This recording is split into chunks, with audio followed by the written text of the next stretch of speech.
Hey, what's going on, Death? How you doing? Miss Junie, how are you doing as well? Yes, I have seen some of the Friday the 13th TV show. It's been a while since I watched it, but I have seen it.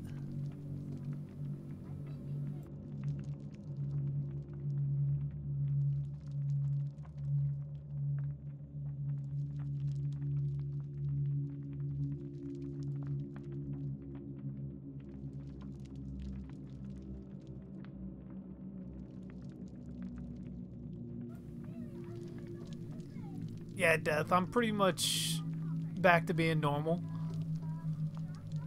Whatever that means. Hey, Paris, how you doing? Yes, it is time to get groovy again.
Yeah, I think trying to connect the TV show and movies, like, you can definitely do it, but it's gonna be something that takes some work.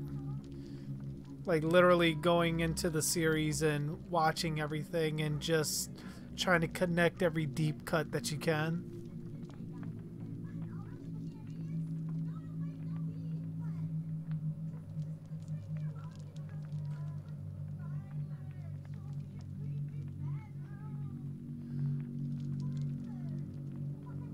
Alright.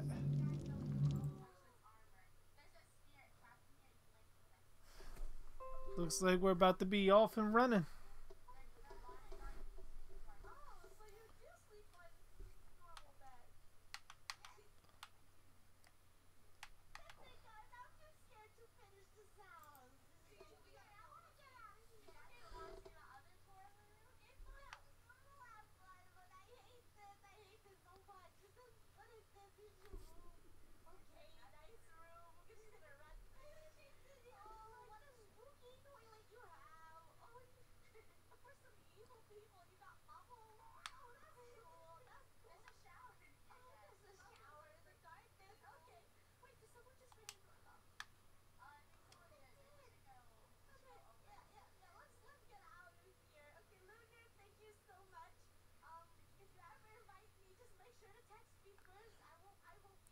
Alright, let's jump in it.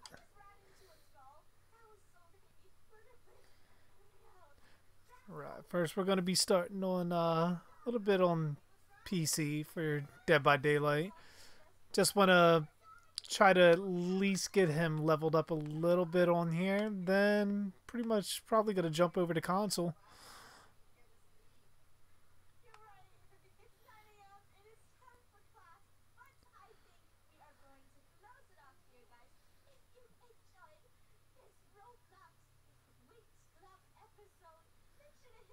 The Joker trailer looks really good.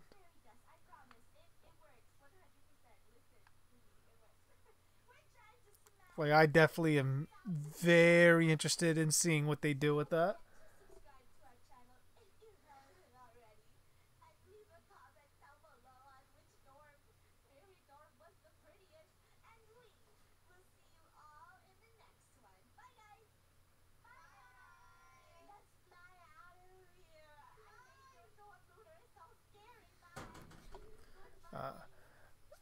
I mean, as much as I would kind of want to see it, it would be kind of weird seeing him as Freddy. I would probably want to go with an unnamed or no name actor. Maybe someone with like from stage theater and stuff like that, like a character kind of actor.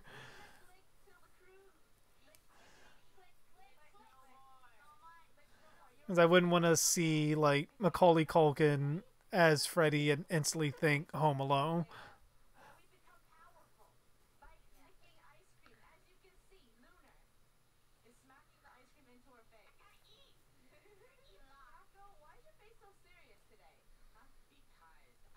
Which, if some of the fan films that they have out there with like some of the actors that play Freddy, it's easy to get someone for that. And I think the likelihood of getting someone that the fan base will actually accept, you have a better chance of getting a no-name actor for it than someone with a little bit of power behind their name.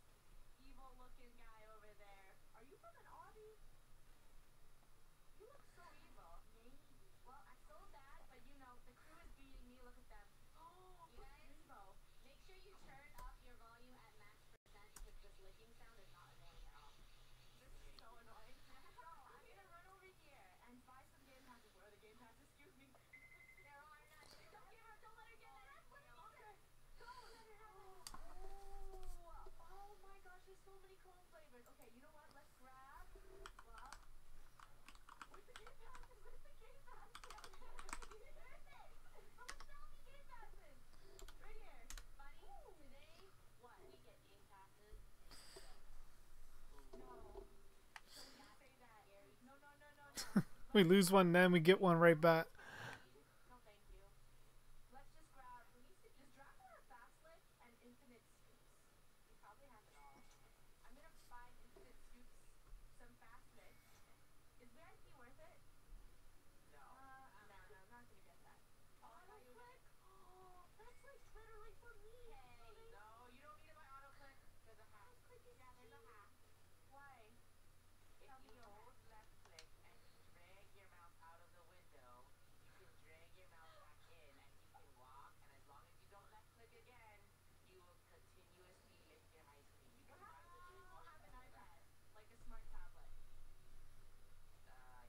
Oh, well, shit.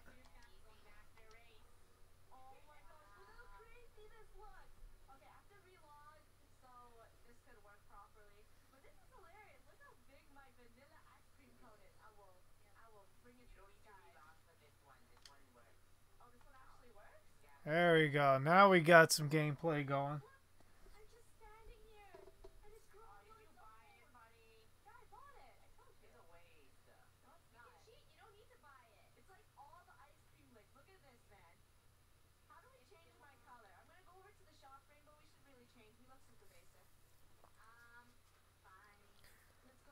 Like, honestly, Death, I've had this conversation before with someone. Um, I honestly wouldn't mind almost a supernatural twist being dropped into Saw at this point. Because, I mean, we already seen the same trap scenario over and over and over, and you gotta evolve past that at some point. Like, I get they want to stay within the realm of reality, but imagine almost a Spectre version of Jigsaw, of John Kramer coming back haunting people who he deemed worthy of being punished or tested. Like making him a supernatural entity and moving the series forward like that. I mean, not too many people would actually like it, I would imagine, that are Saw fans, but me personally, I would like to see a supernatural John Kramer come back. Maybe not an undead version, but a supernatural version.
I mean, he could definitely possess the Billy puppets and really like lend his voice to them.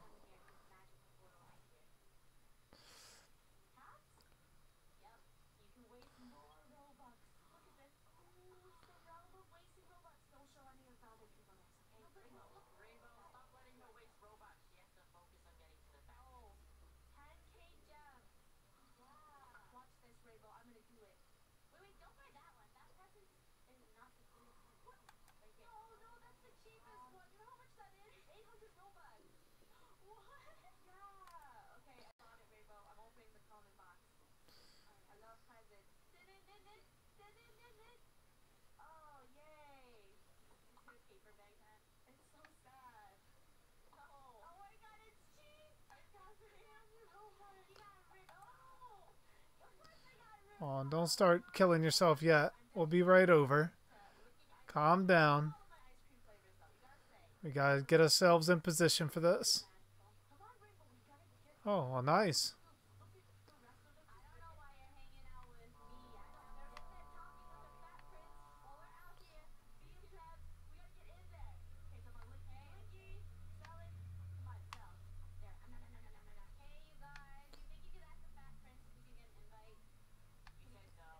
Damn.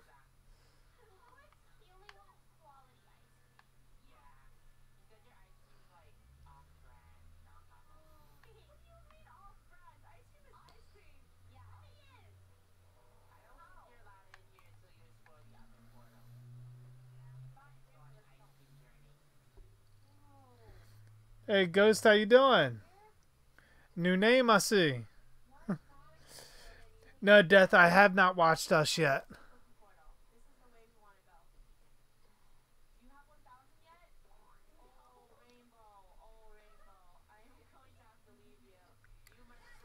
Which, Miss Junie, I actually have a theory video that's going to be coming here shortly that I'm working on.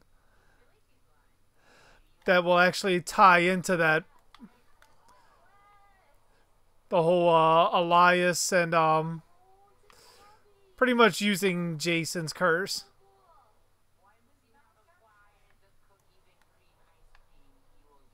Shit.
Yeah, I don't see no reason why not. You cast Trish Jarvis.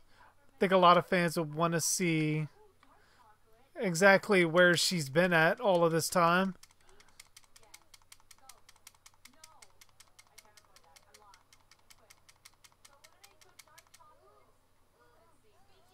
Alright.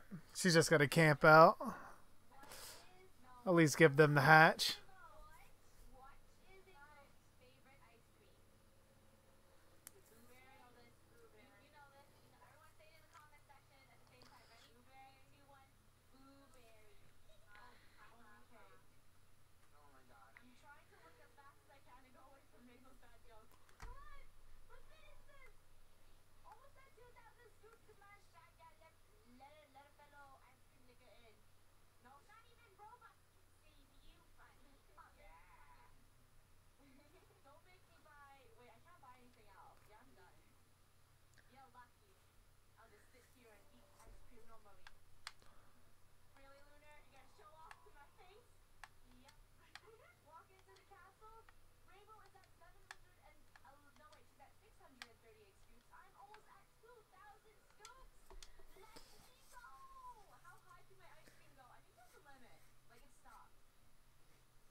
Yeah, I mean, we pretty much see the doctor, or the coroner rather, eat Jason's heart. Whether it's actually something that digested, I had something else.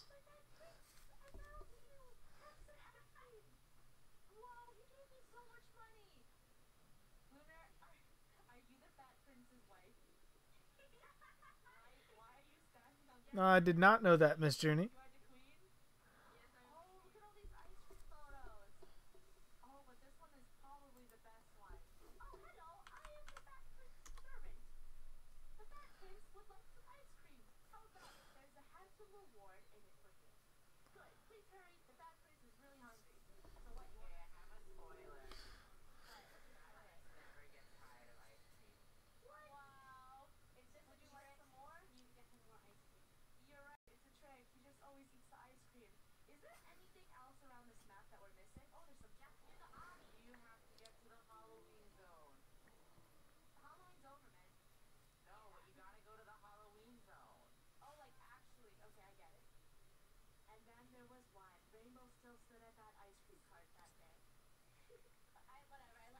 Are you talking about Maggie, like Maggie from Walking Dead, or some other Maggie?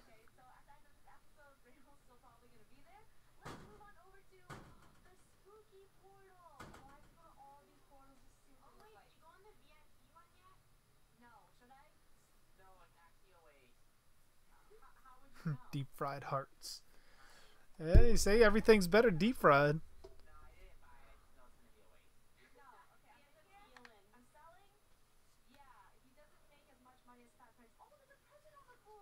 Oh, it's a whole lot of lag going on.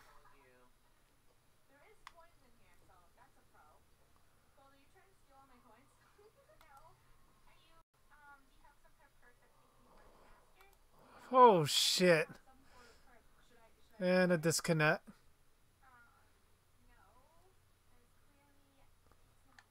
No, fuck it.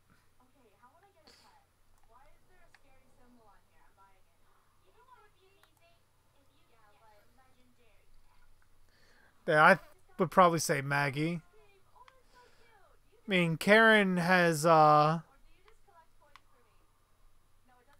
she has training and everything, but not to the extent that Maggie has living in that world.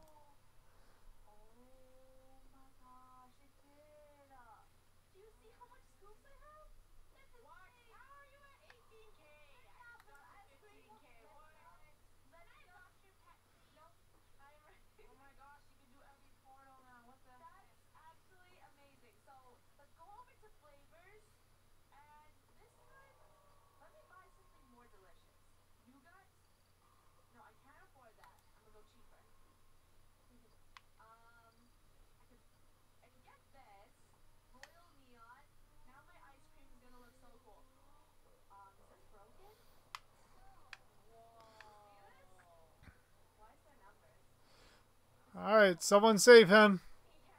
Save him, please.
How are we looking both? Oh, they didn't.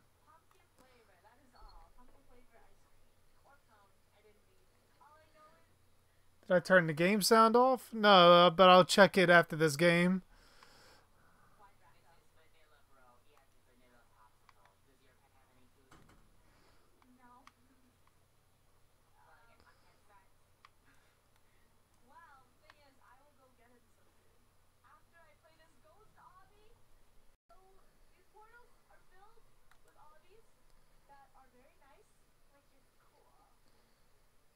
Yeah, I saw some of the new Mortal Kombat trailers. And it's definitely making me consider getting it.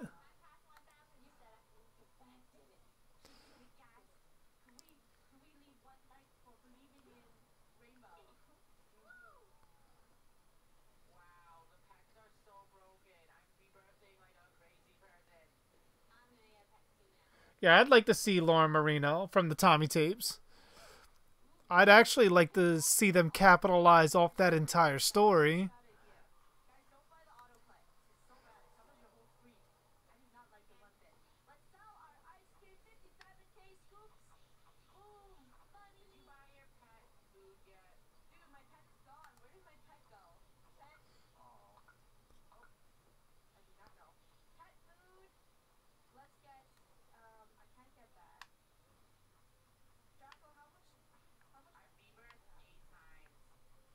Oh, I've been found out.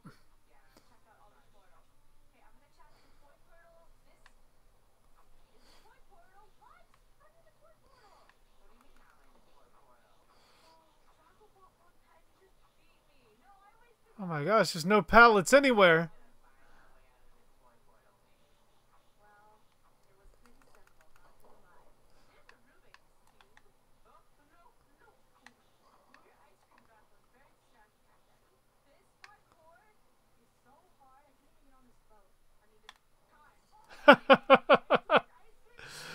But I was a little bit too clever.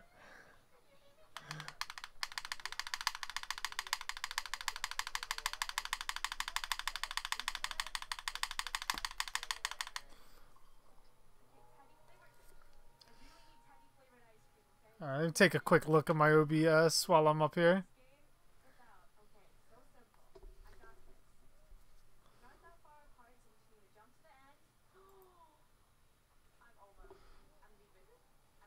I see what you mean.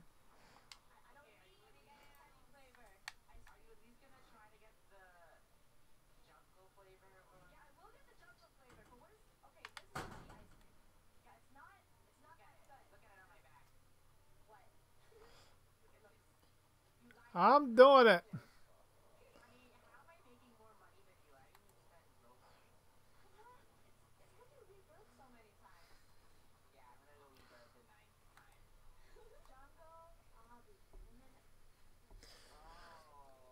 Yeah, I think it is. I'm probably just gotta go back and redo the source for it. Kind of sucks that it cuts off like that during like midstream, but it's a work in progress.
Yeah, I know you're around, Freddy. Calm down.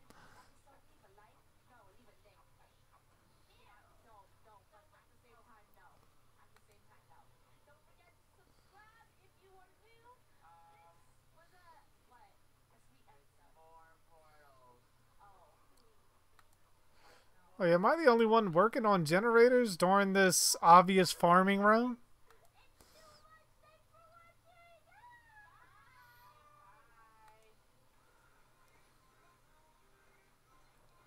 Oh, there we go.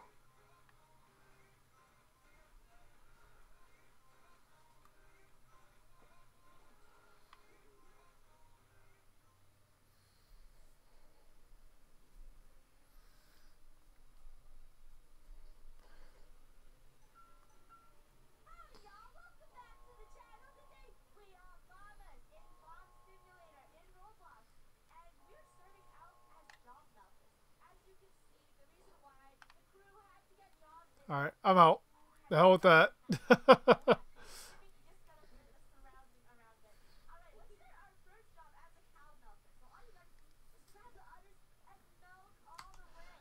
Alright, let me go back and look at this real quick.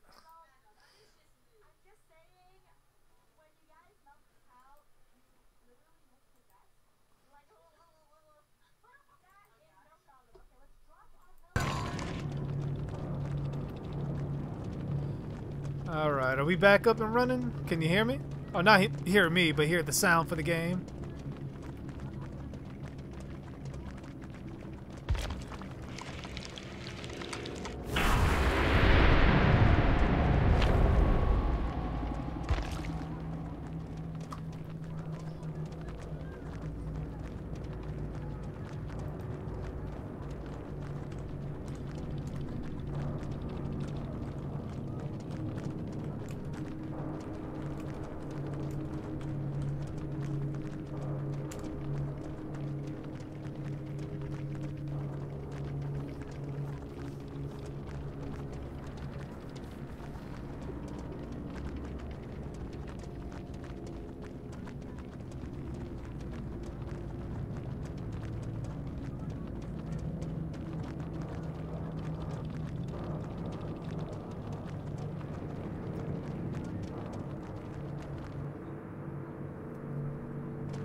I mean, I'd probably want to see somewhat of a like a gothic kind of rock group, sort of like something like Death Like Silence or even Evanescence.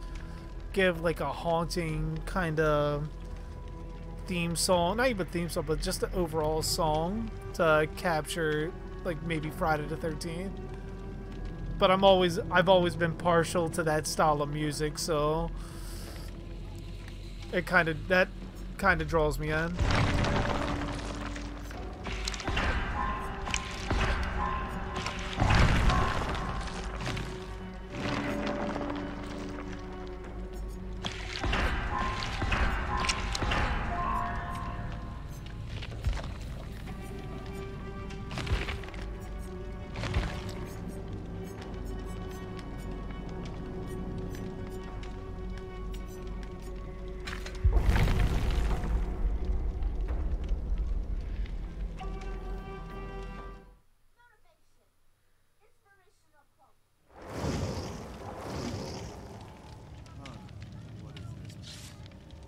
Sounds like a pretty good description there, Junior.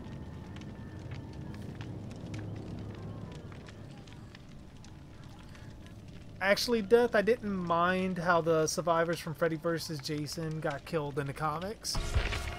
Just because I thought they were horrible characters to begin with, from a storytelling perspective.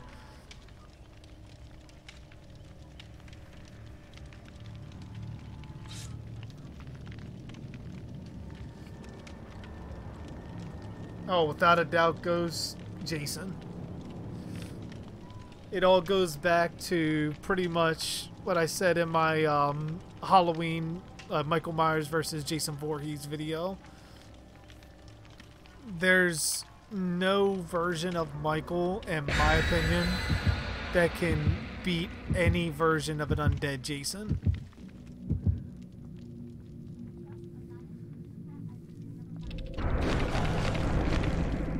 Although there is a video that made a fairly good not argument, but showcasing, I think the correct word is, where they had Michael Myers versus Jason on there. Although Michael Myers and Jason coming down to like punching matches isn't necessarily their style. I mean, Jason, I think, has thrown one punch in like 12 movies.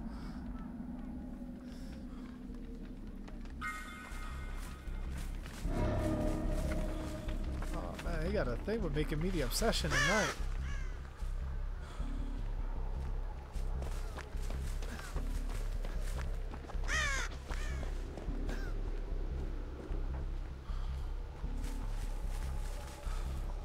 Gotta grab these totems.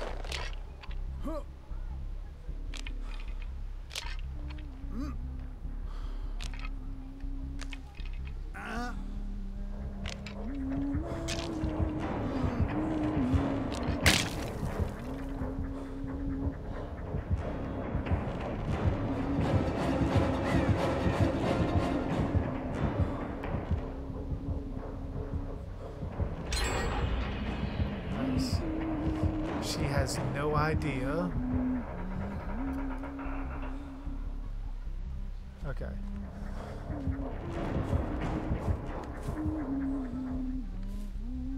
That's right. You go over there. I'm gonna come back over here.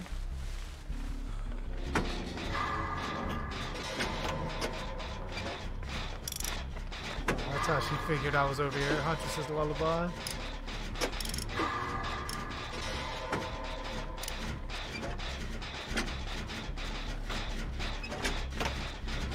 Which is sad, because I think with that script, with the right director, that movie could have been a lot better than what it was.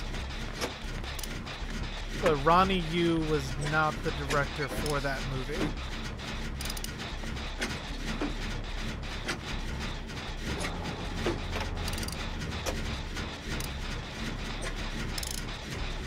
Especially after hearing everything that was said for the making of that movie, where Ronnie Yu, before signing on to the movie after being begged multiple times, never watched either movie in the franchise, like not even the first one, until after he was hired for it.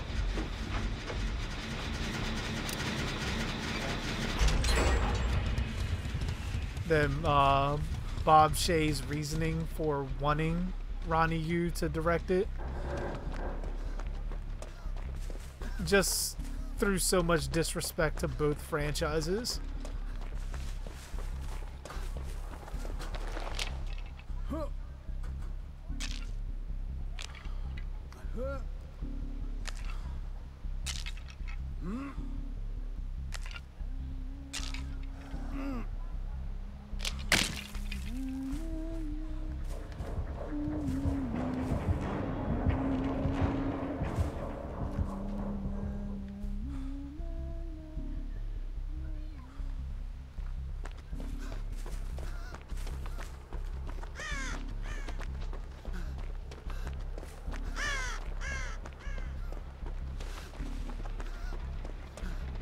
Generator's already on of it.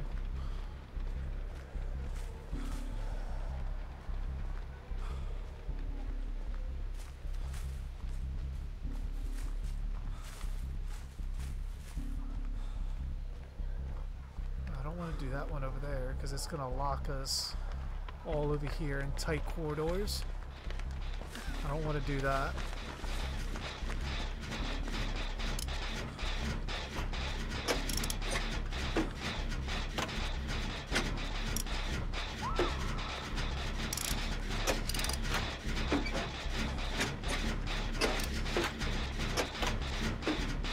I mean, has it ever been said that Michael Myers has a regeneration? Oh.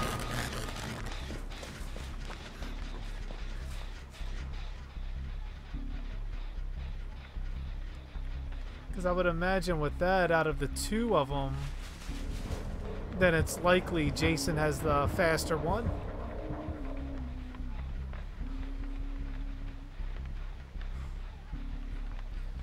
Nathan Fillion for Tommy is actually not a bad choice.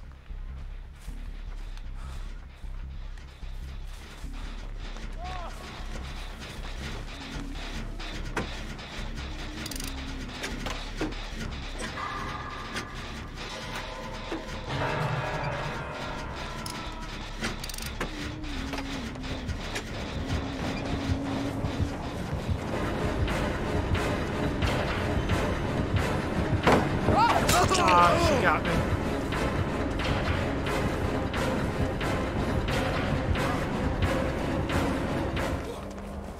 I bit hard on it.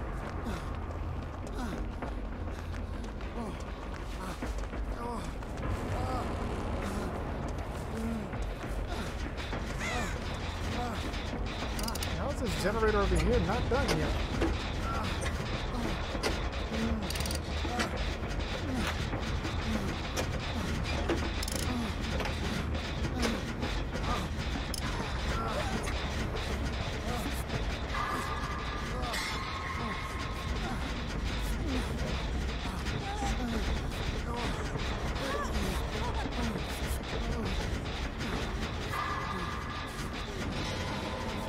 Did he kill him? Yeah, he killed himself.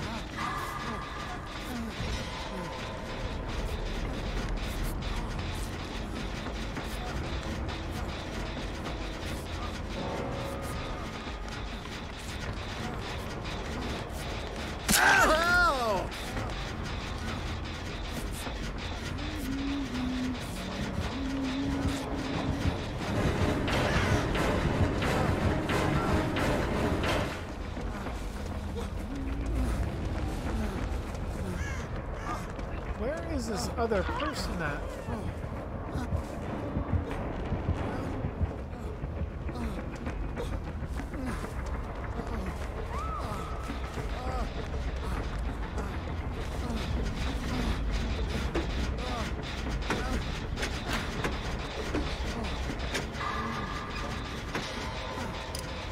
Ain't true, he was shot in both eyes and both came right back, which would kind of make his regeneration rate a lot more effective than Jason's.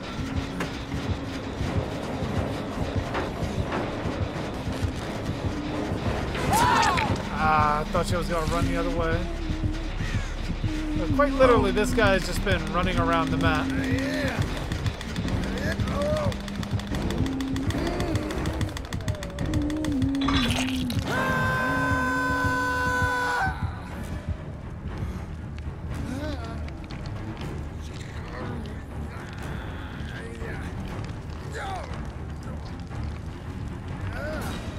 I mean, there could be possibly a connection between Billy Loomis and Dr. Loomis, but honestly, on its face, I don't think it's much more of a connection outside the name. Similar to the same connections between Sam Loomis from Psycho and Sam Loomis from Halloween.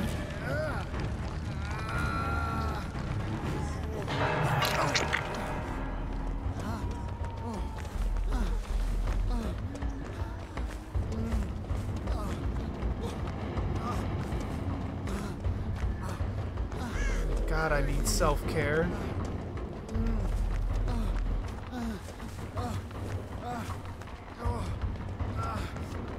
Oh, actually got yourself off the hook.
skill checks.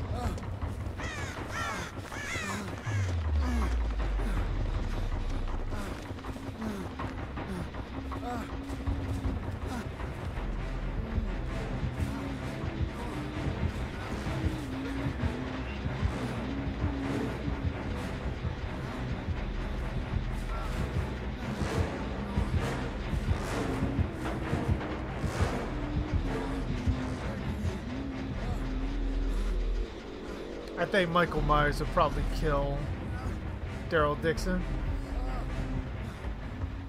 I would want to heal myself, but I can't. I don't have self-care. Whoa! And she comes around the corner, winding up.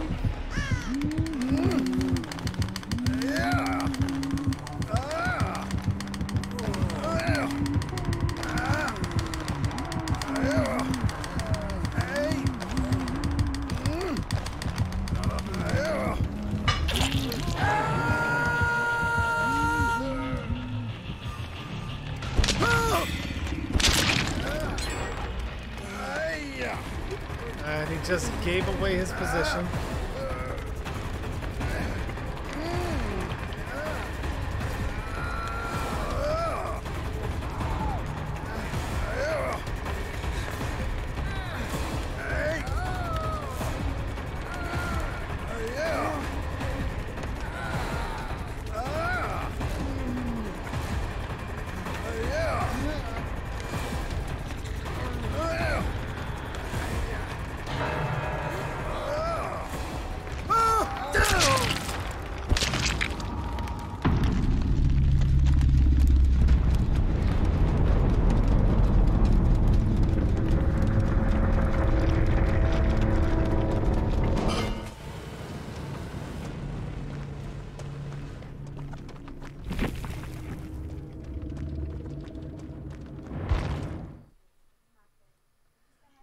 Yeah, I mean, Ash is shown to be able to take way more than 2 hits. But, I mean, it's just the mechanics of the game.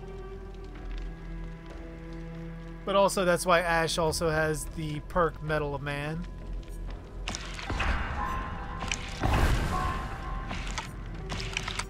Shit.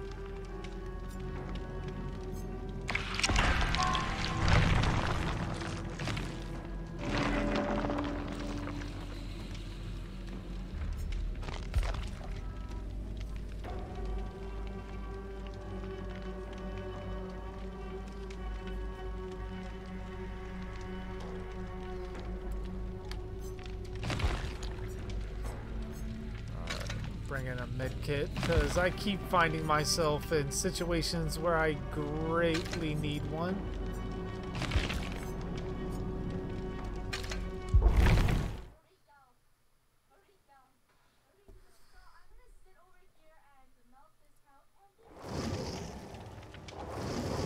Groovy.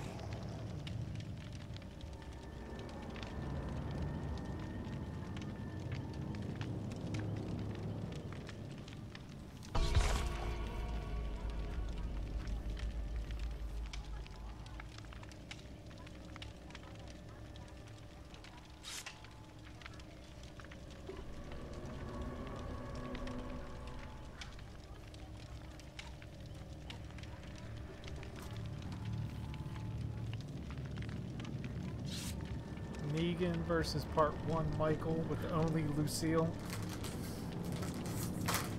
I mean, with that, it kind of depends on the situation.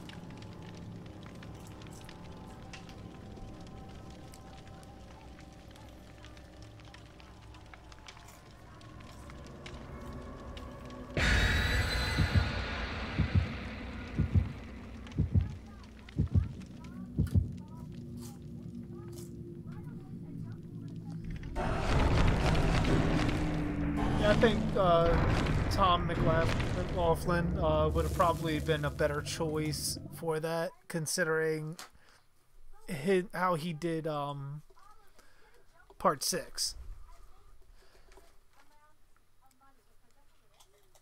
And that being considered the MTV Friday the 13th film.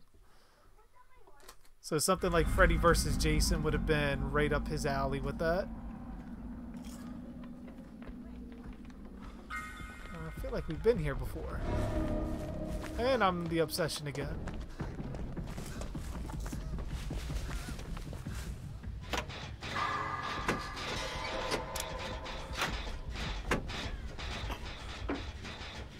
Come on, get your ass over here and get on this generator.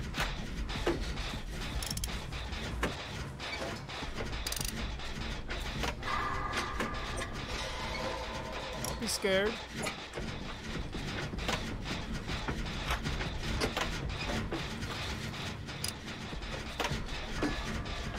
Alright, so we know who that is. Don't run! He's not coming here.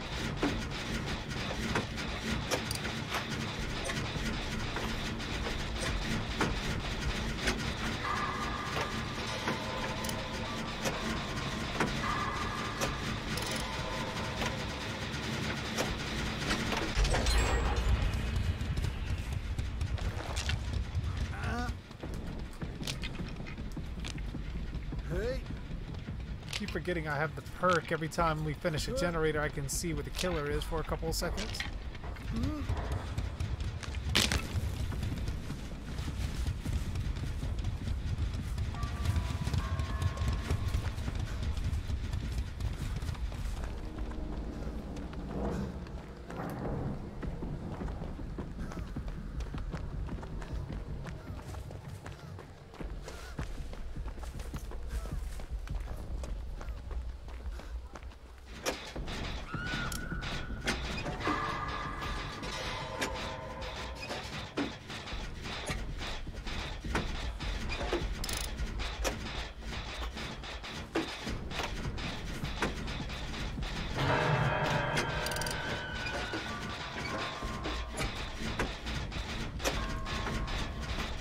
I think the reason the Deadites don't try to kill Ash the same way they normally do everyone else is because he's been such a pain in their ass, like, since officially becoming the Chosen One, that they want to make him suffer as much as they possibly can.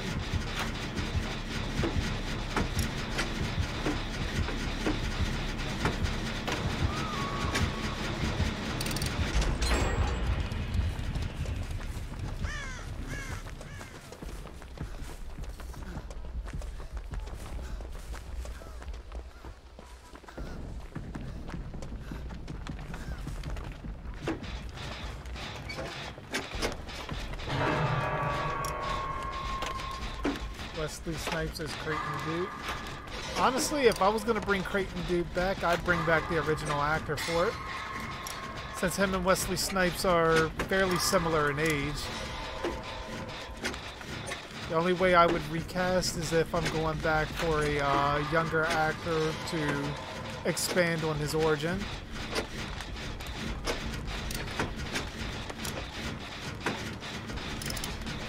Or if the original actor doesn't want to do it.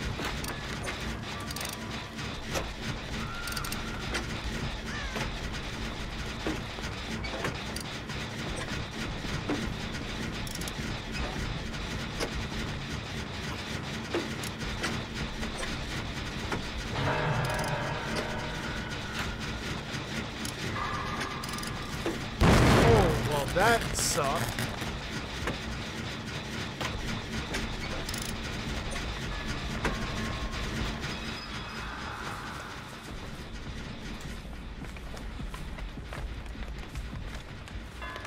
Just kill yourself?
How many small ashes would it take to kill Part 6 Jason?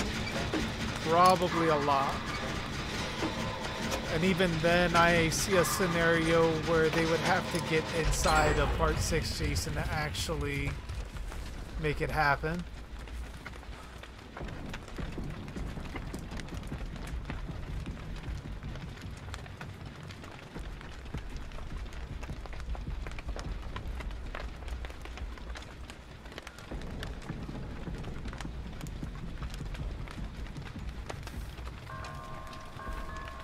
Yeah, that'd be funny. Having Dr. Loomis's daughter called Nancy. Considering the context of the actress.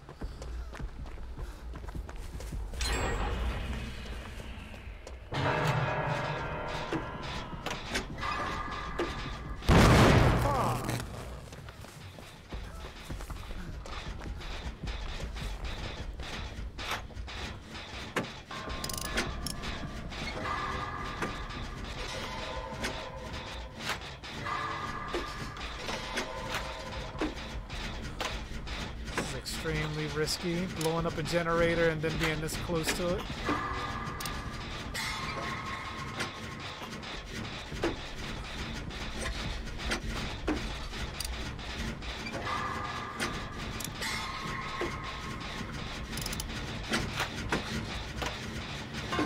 Yep. Riskiness acknowledged.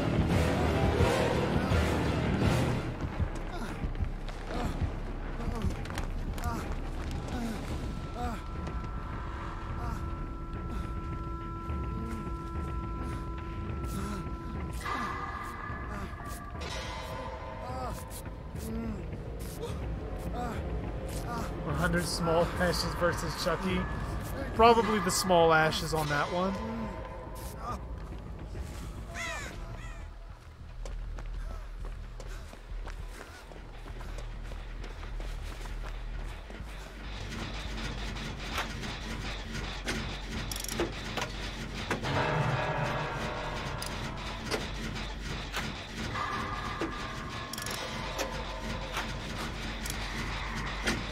Back here? Yeah, you are.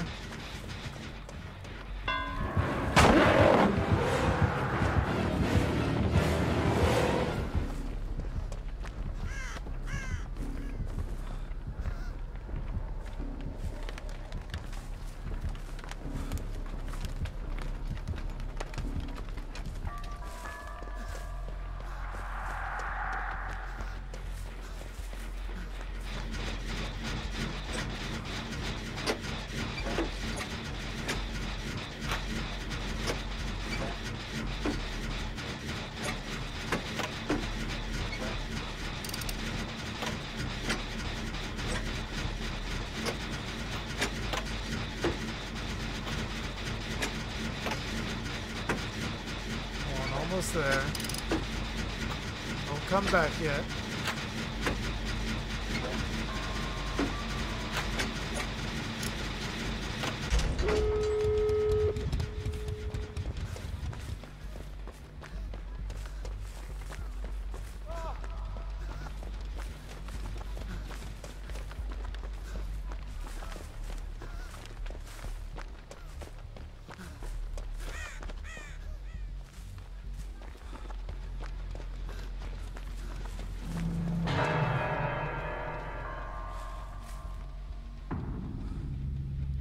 He's so on his way over there.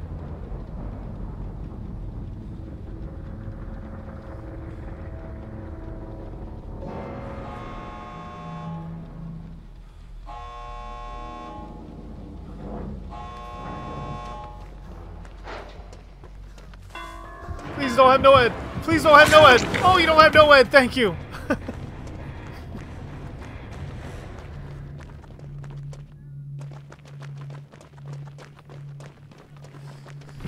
Whew, got out.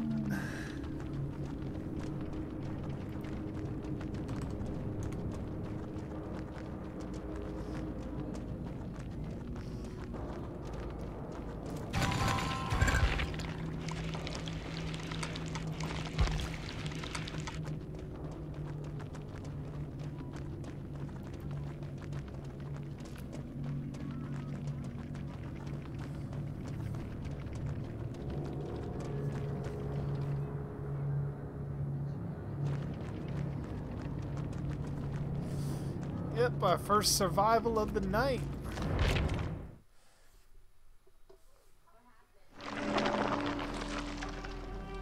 What now?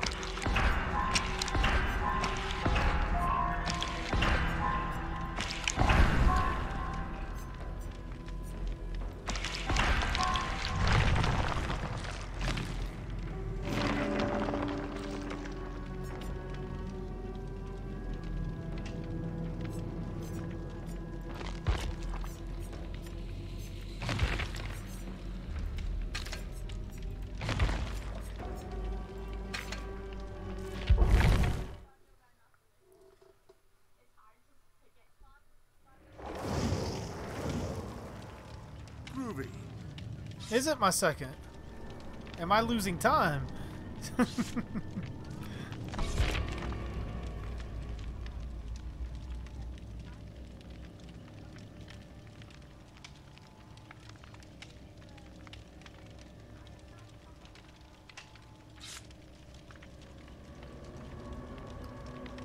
What exactly is the demonic delta death? At first when I saw that, I thought you might have meant demonic toys, so I wasn't entirely sure.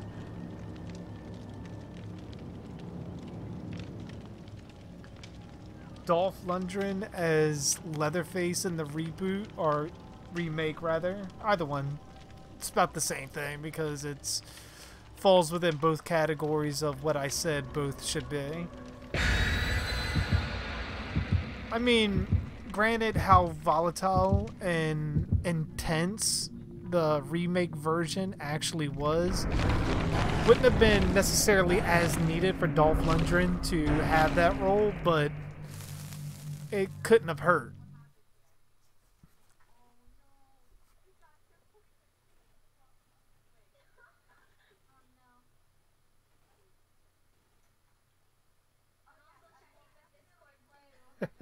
I know what you're talking about, Paris.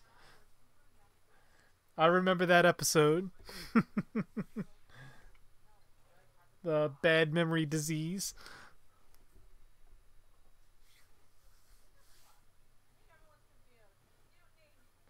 Oh, okay. I see now. I know what you're talking about. With demonic delta. Okay. Um, Probably the delta. I mean, I don't think Jason. He's killed many things, but even Part 7 Jason, I don't think is something that can withstand a car outside of the video game.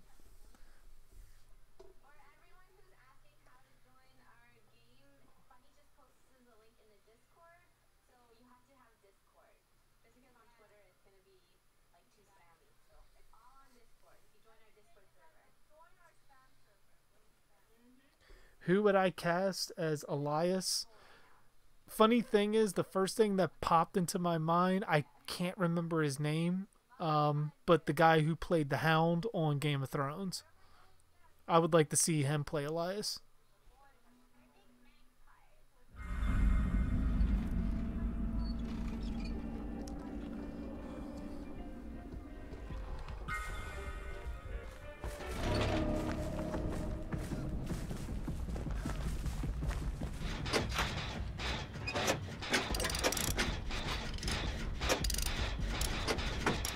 I think he'd make a good one.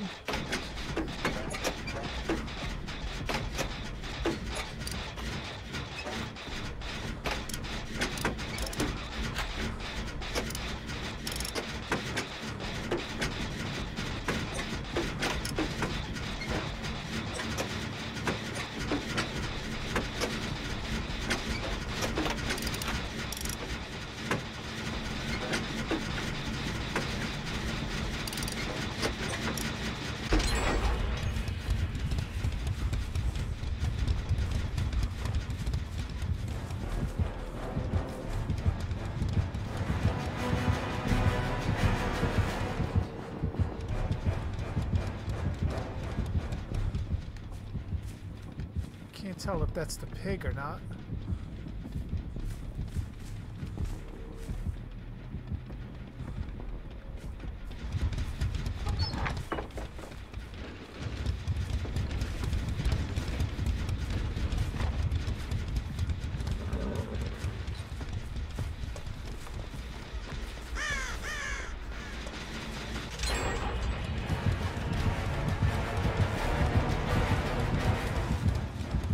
so it is the pig.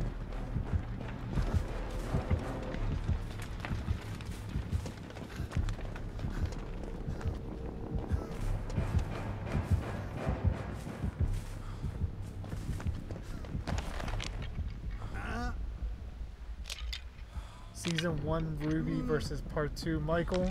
Ruby, without a doubt.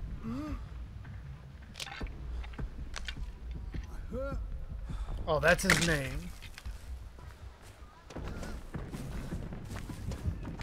Oh shit, don't be coming this way. Be bringing that evil towards me. No, don't run that way. There be things over there.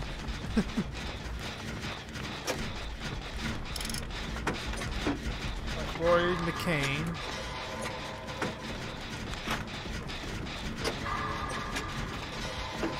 I mean, he kind of looks like, from everything I saw of him on Game of Thrones after watching him through the years, he has a demeanor that he could probably pull off every layer of Elias. And because he's not necessarily that big of a name of an actor, you'd probably be able to get him on cheap. Even though he's coming from Game of Thrones.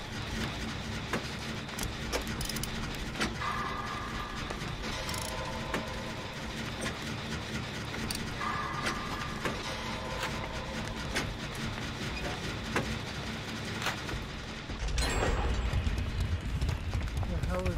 Oh, I see.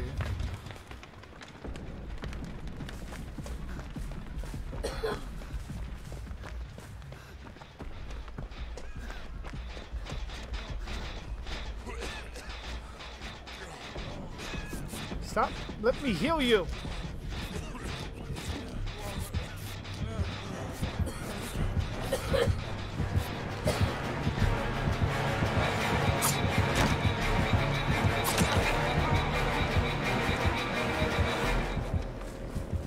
Someone took the hit for the chin.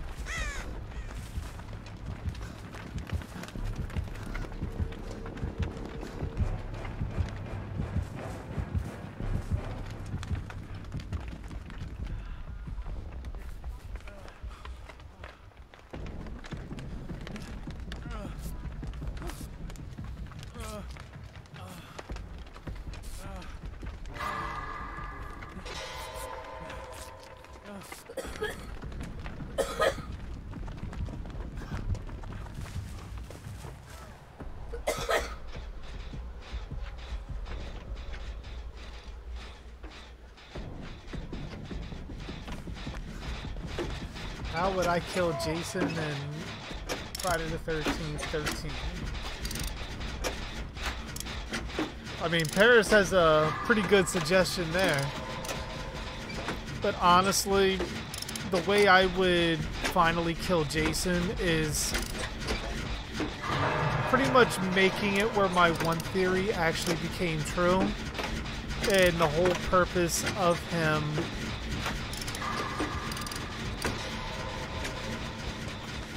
pretty much coming back to life and killing over and over and over is only to pretty much resurrect Pamela. So the way I would kind of want to do it is have it where him and his mother are reunited in some kind of way. And Jason no longer has any reason to kill because his mother is with him.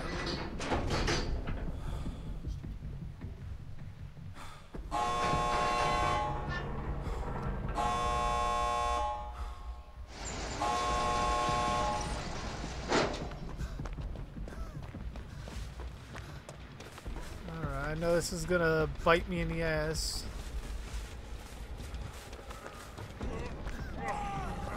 Ooh, and they got nowhere.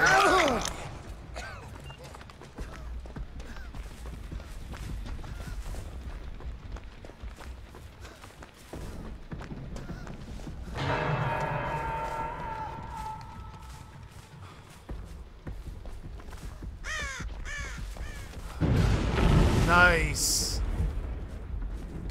Make your choice. Oh, sorry, gotta go. Let's make your choice.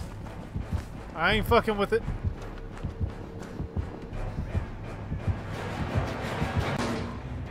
Yeah, I ain't messing with that.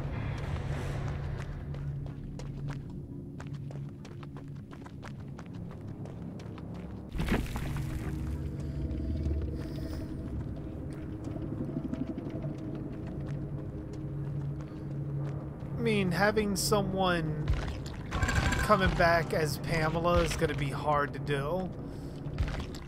Especially because I would want to see someone that resembles and sounds like Betsy Palmer.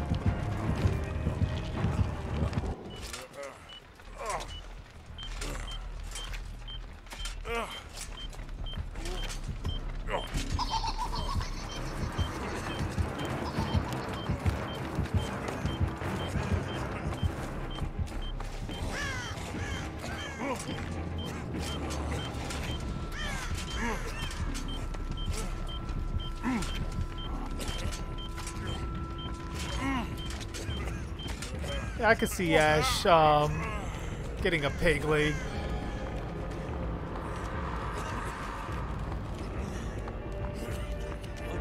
Doing some doing it where possibly it's even the boomstick on the leg. Run! Oh man. Oh, there's Ash. That's a hell of a game.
I think I'll get 1 or 2 more games on PC, then I'll probably switch over to console.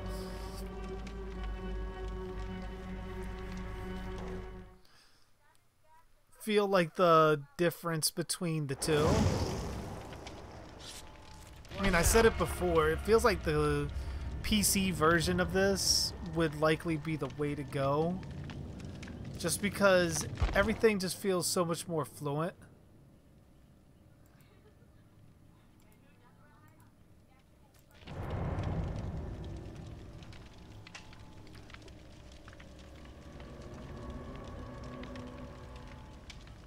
Like the controls feel smoother. Like compared to console, it's almost like you get some resistance with the controller. I mean, granted, I know on PC you're supposed to play with the keyboard and mouse, but I'm a controller purist.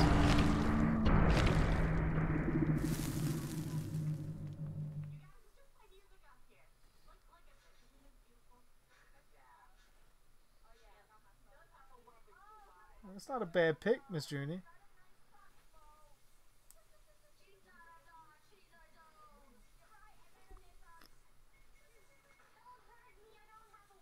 No, my friend, unfortunately, I do not speak Russian.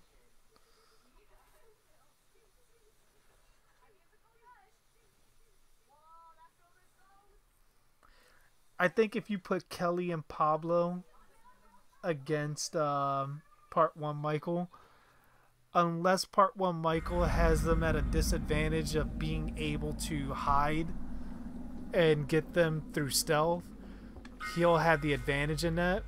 Otherwise, if it's a straight up fight, think Pablo and Kelly actually have the advantage.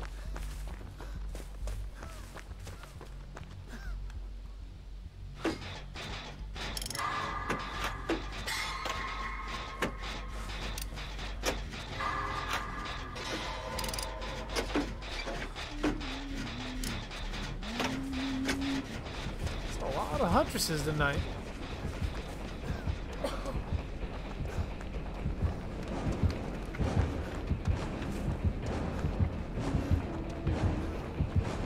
Oh, of course she wants Ash.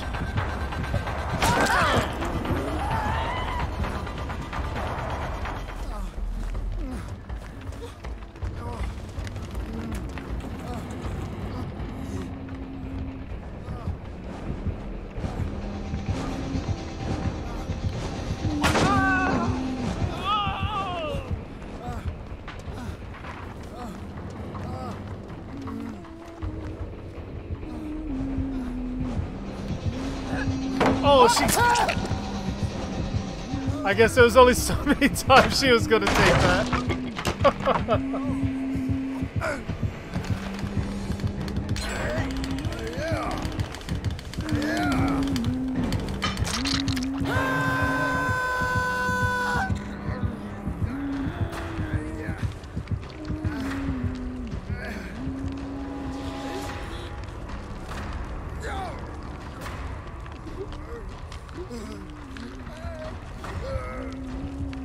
Kelly, I kind of think Kelly is,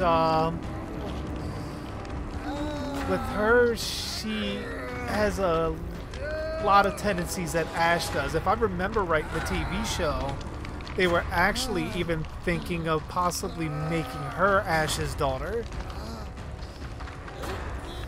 Which is, you can tell in the show, that's seemingly where they were planning to go with it.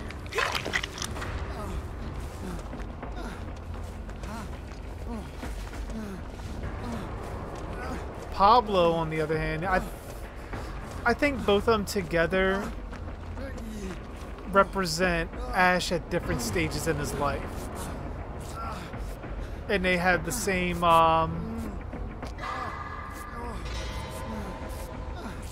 guess, survival instincts that Ash does.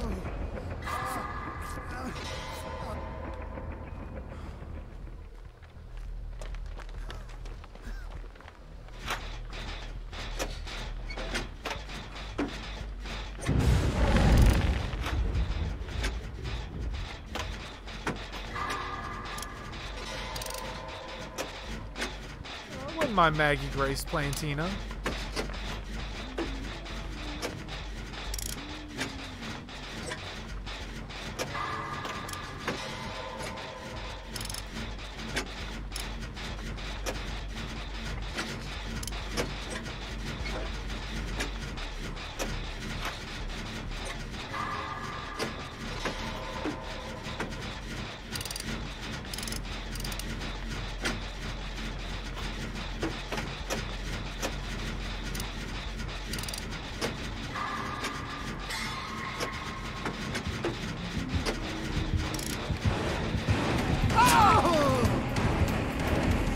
She came out of nowhere.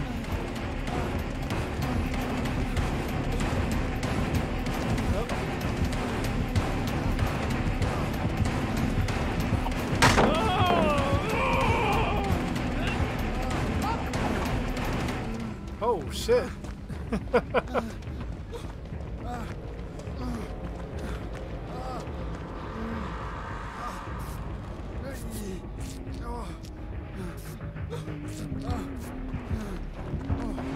Oh shit! I thought she was coming around the other way.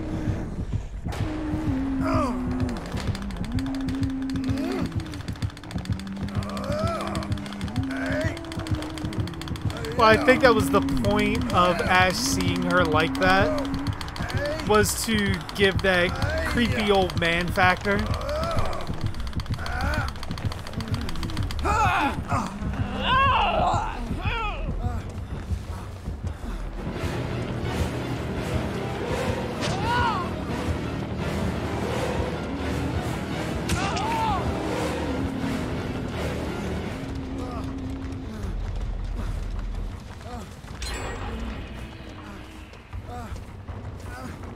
still coming after me?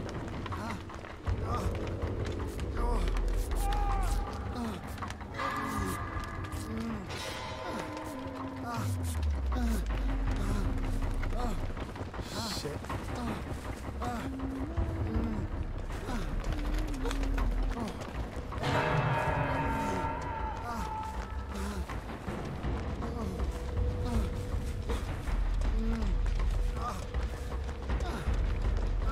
It's got no more heals.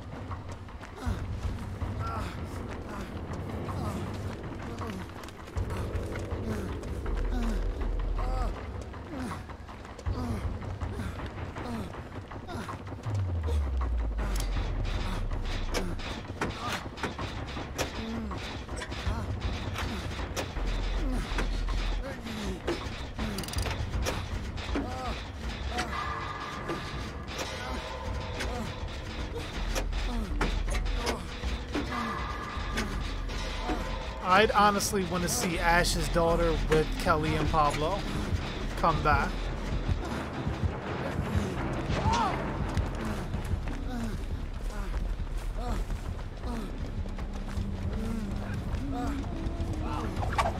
Oh.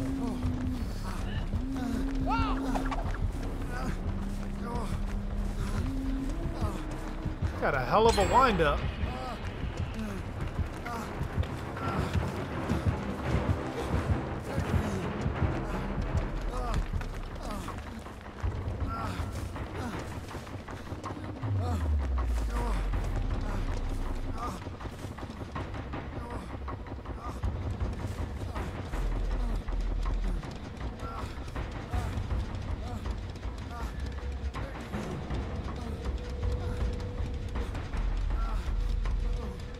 Yeah, I think that'd actually work. Her as Jenny.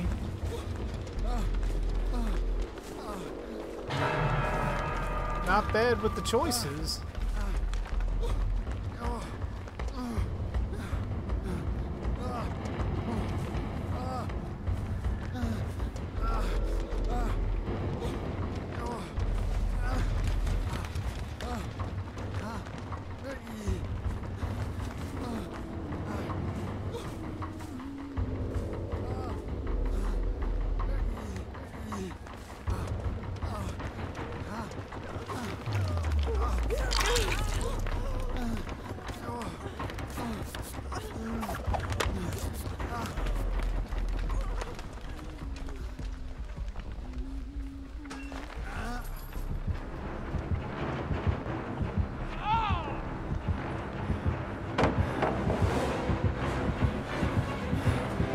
Oh, what the hell?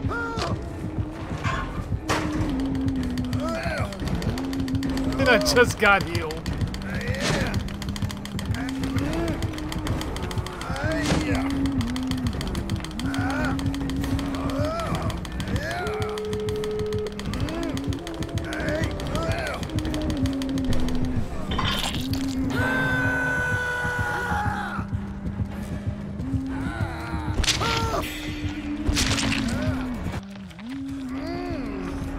Hey Roy, how you doing? Welcome to the stream. Oh, what the hell? Oh, I guess he killed me. Huh. That's unfortunate.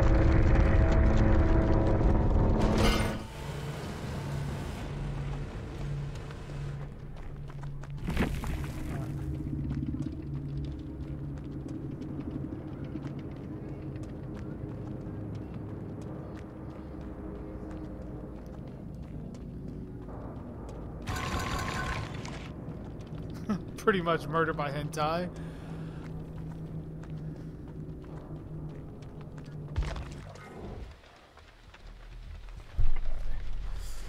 Man, who would I want to continue on the Evil Dead franchise if Bruce is fully retired or passes away?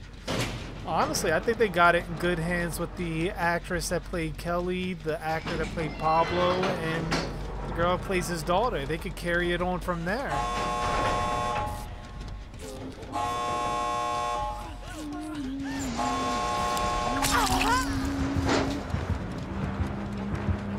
Like, Bruce is definitely a nice addition, but with the way they kind of set that up, they can honestly move on without him for that.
I mean, I wouldn't be against Wesley Snipes playing Creighton Duke. I just don't necessarily see the need for him to play him unless the original actor didn't want to come back.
Only other person I'd probably want to see come back, but not...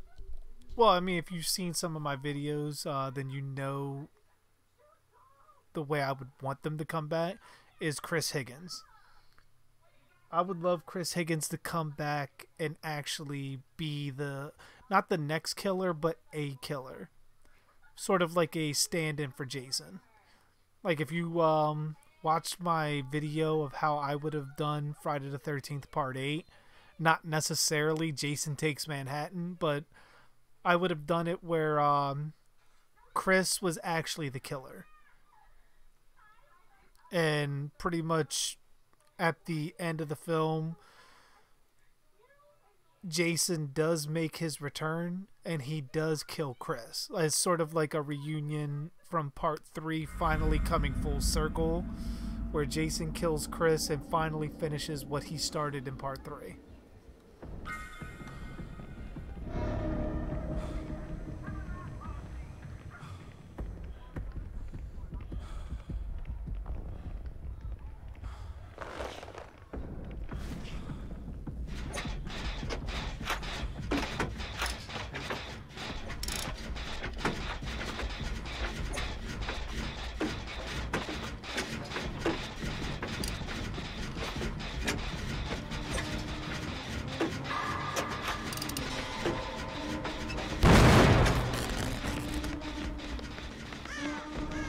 Don't be running towards me. God damn it.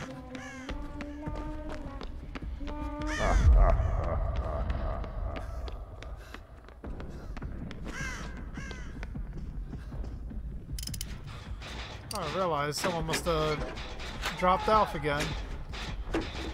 Man, did he go like insta-down?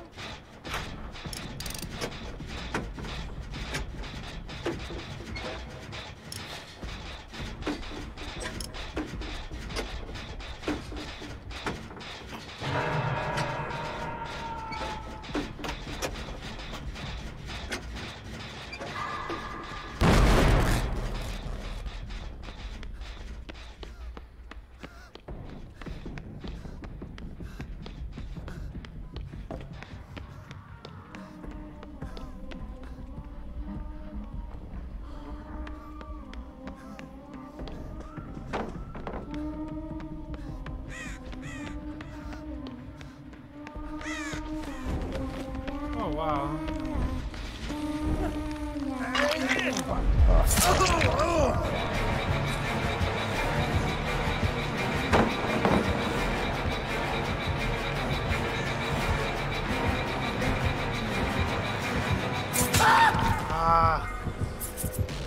Thought if I could at least...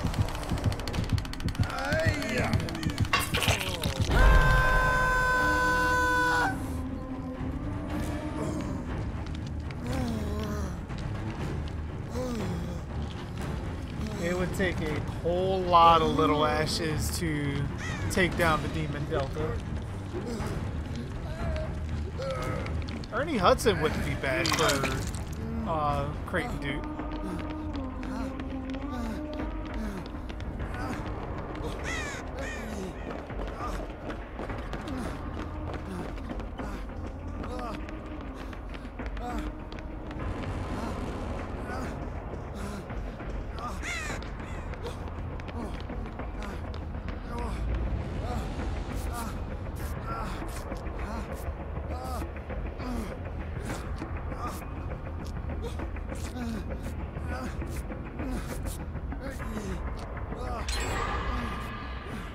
I mean, Reggie the Reckless would definitely be another one I would want to see.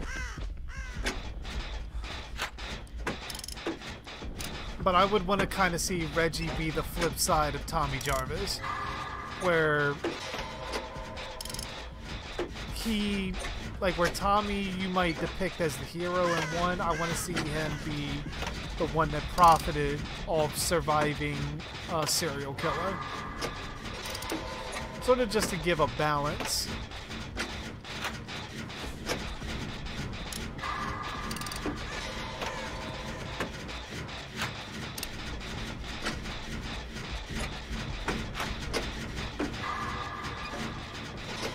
Yeah, longevity in that would definitely be an issue with Ernie Hudson.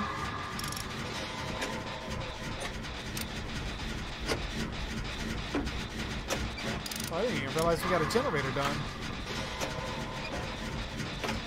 Go team.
Shit, I'm getting ready to work on a generator that's already done.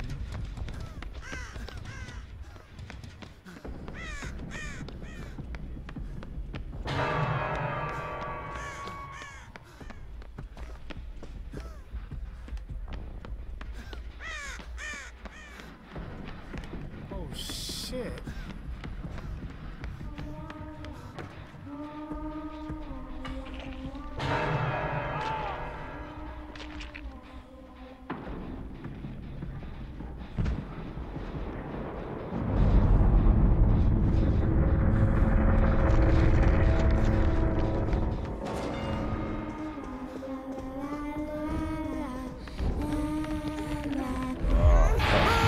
Got me.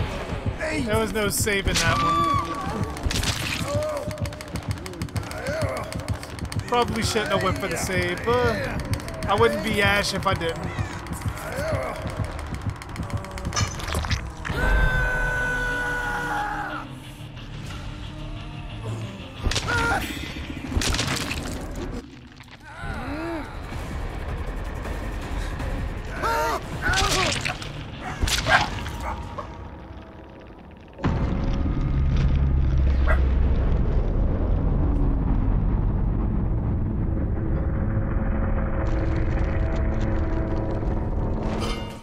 I mean, if they were ever to do a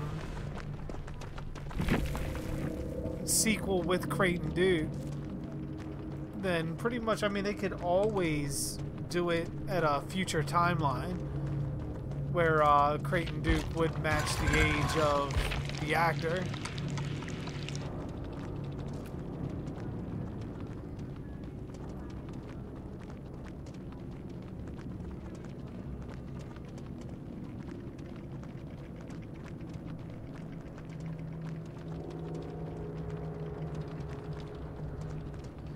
I mean, I'm sure there'll be more Evil Dead to come.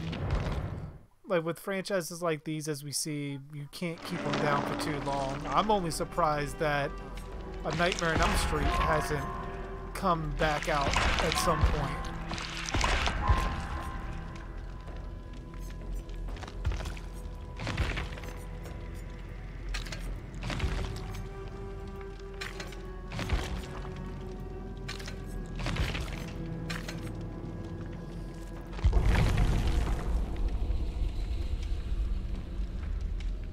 Why do I think Ash is the chosen one? I mean, there's many theories that you can put up there. Namely, as I've said before, I think it has something to do with him going back in time and the sexual encounter he had with Sheila.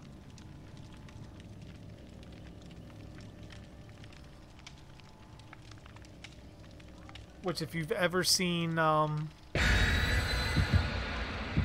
episode of Futurama where they go back in time and Fry becomes his own grandpa, so to speak, that's kind of where I'm going with that theory.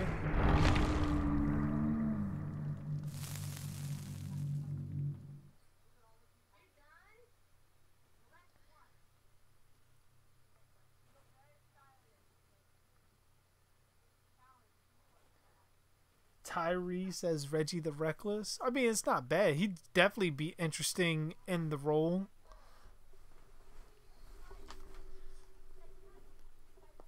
I'm just not sure if it's actually... I mean, fan casting is wonderful, but I don't know if it'd be something that would actually happen. I definitely wouldn't mind it, though.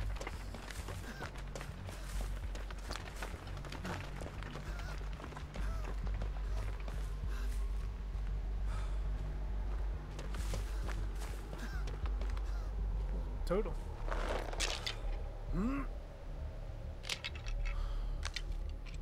Is that a doctor? See someone just gliding around over there. Could be a nurse. Ooh,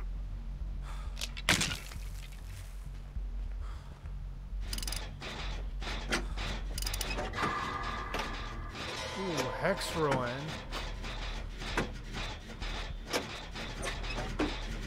I could be mistaken, but this is maybe the first time I ran into that on PC.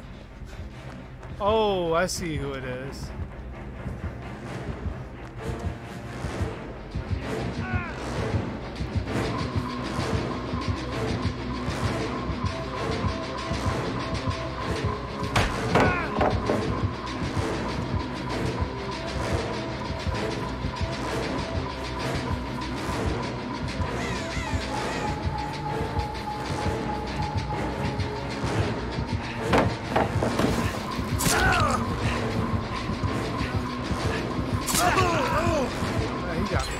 Fast.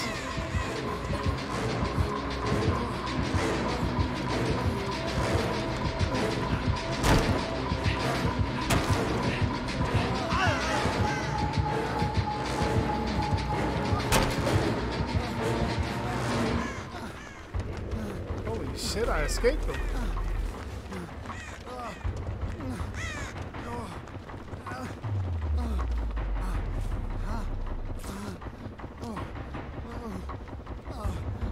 Batman versus the Ninja Turtles. I guess we're gonna end up finding out. From everything I saw, all of the trailers and then the comics I read, I mean, Batman seems to be much better trained than the Turtles are.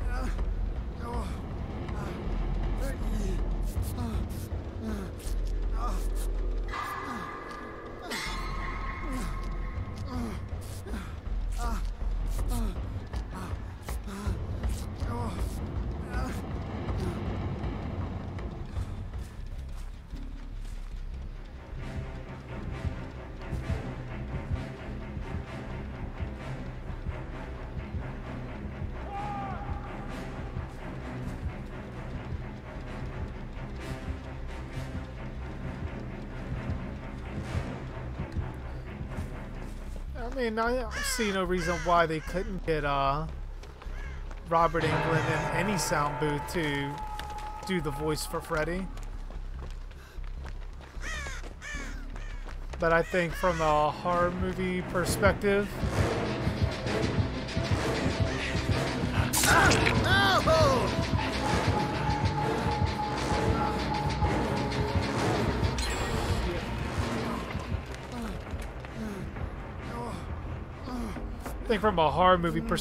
they may want to only pay one actor for one role. And judging how New Line tends to treat their franchises,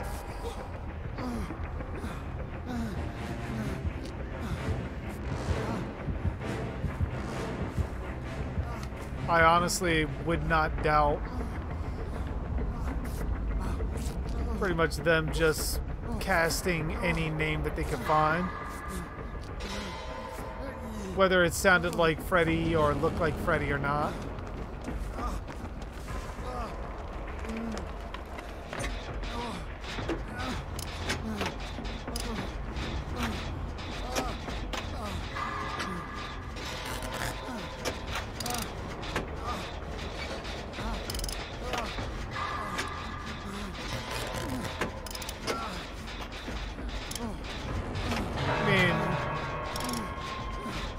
I always had the idea that Freddy's whole purpose of part 2 was to create a new Springwood slasher. So why not reintroduce that concept, but have this new person that Freddy is corrupting actually become more evil than Freddy himself?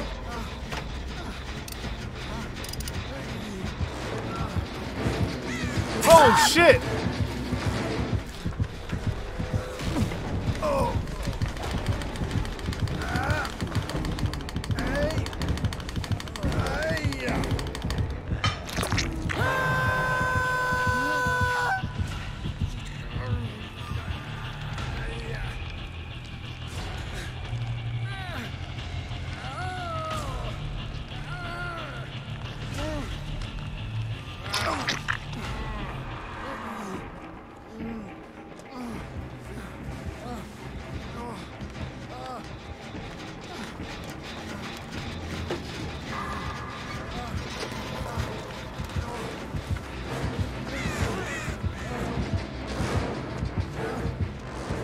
I'm so sorry.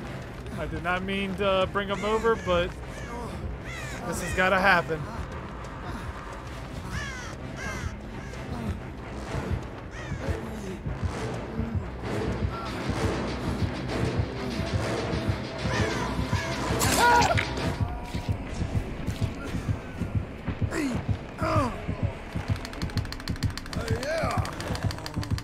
I'd have to check him out, Miss Jenny.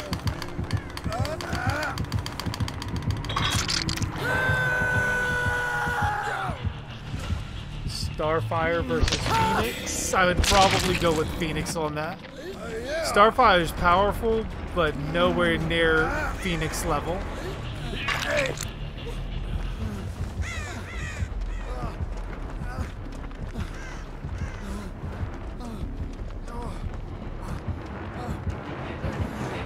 Holy shit. Just like veered off of him and came after me.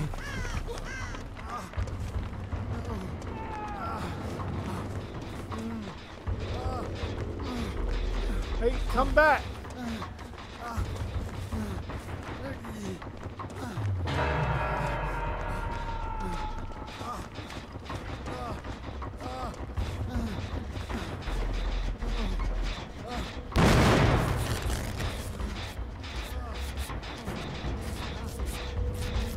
Pamela versus Part 1 Ash. I mean, Ash definitely has the size and strength advantage over Pamela because most of her kills are done off strength. Not strength, stealth, sorry.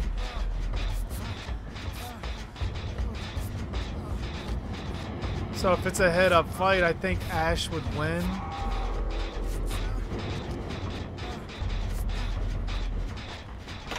But anything outside of that, you're probably looking at Pamela.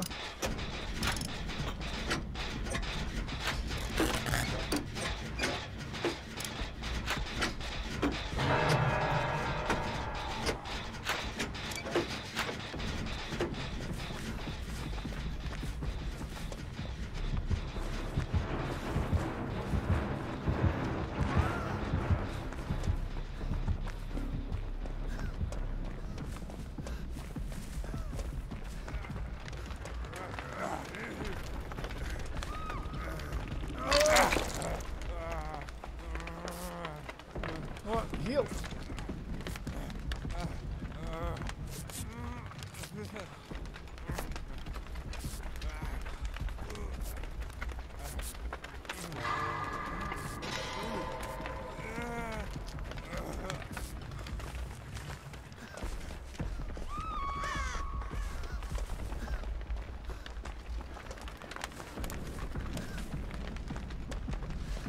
fact that we haven't found hex ruin yet is very concerning.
Nah, I don't think Tina can take Pumpkinhead.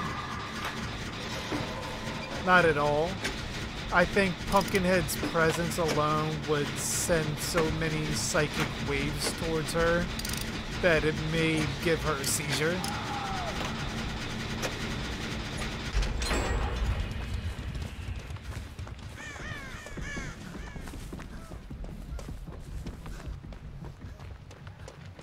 Oh shit. I didn't realize he kicked that.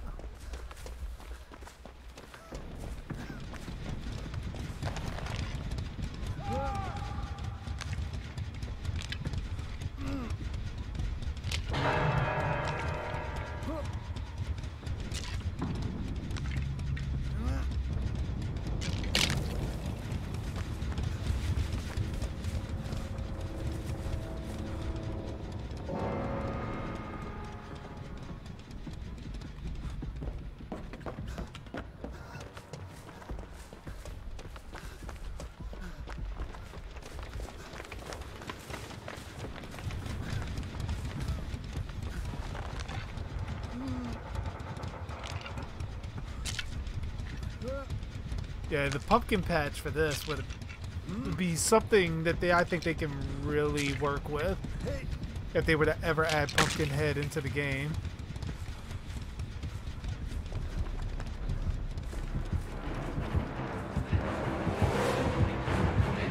Oh shit! What the hell?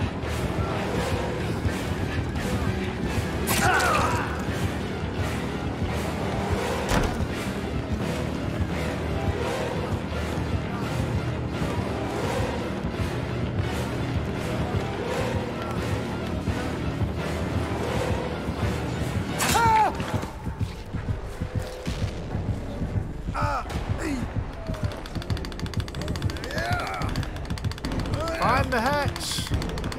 Survive!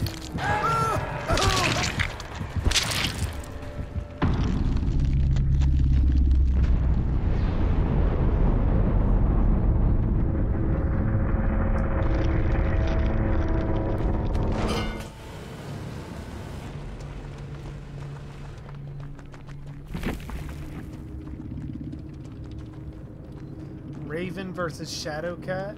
I think Raven would probably win that.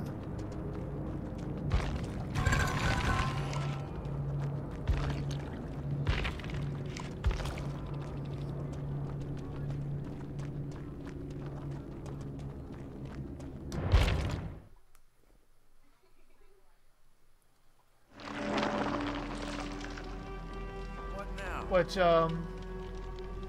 just a heads up for Roy Burns. Funny you should mention Pumpkinhead. That has a lot to do with my next video I'm going to be doing here shortly. Well, not shortly. I'm hoping to have it out by either next week or the week after that.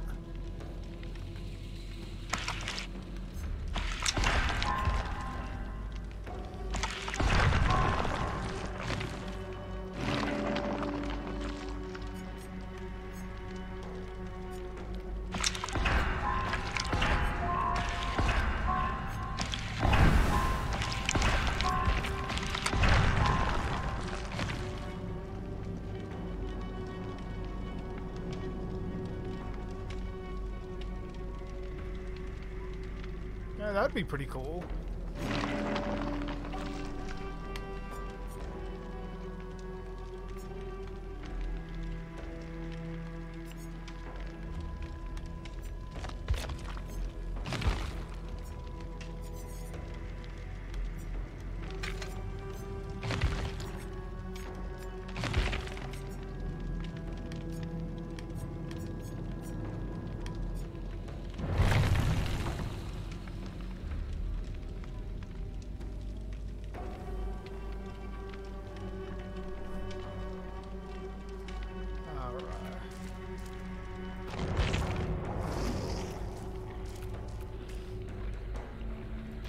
Exit out of this real quick and may jump on the console here shortly.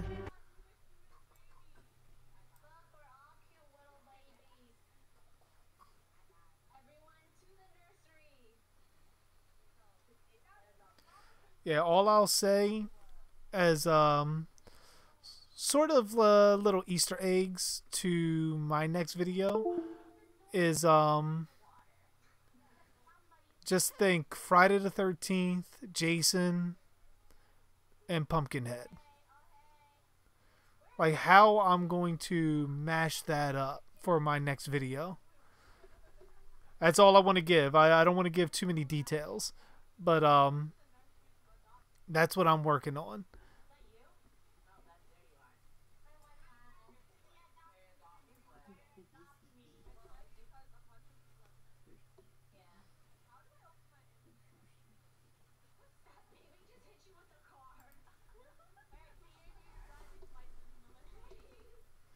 I know some of you guys are probably wondering how the hell I'm going to mash that up. Just stay tuned. You'll see how I plan to sort of connect the two.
Something like that, Roy. Like, it's something similar to that fits within the Pumpkinhead and Friday the 13th lore.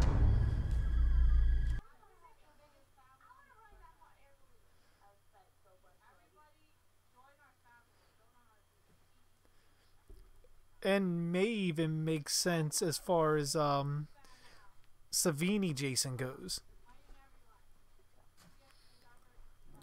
But I want to piece together a lot of the evidence and everything that goes with that.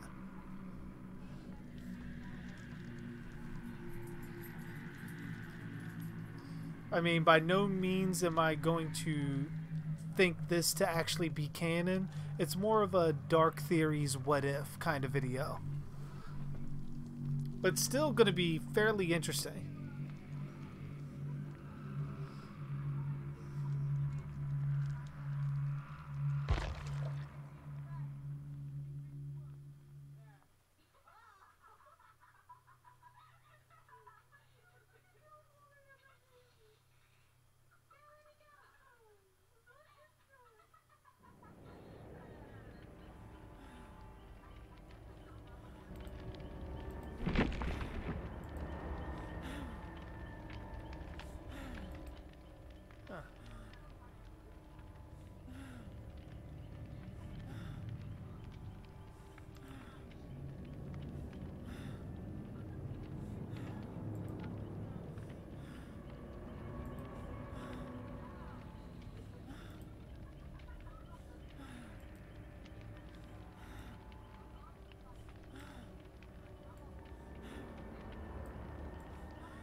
Not sure what happened to my logo there, but I had to put that back. It's like odd.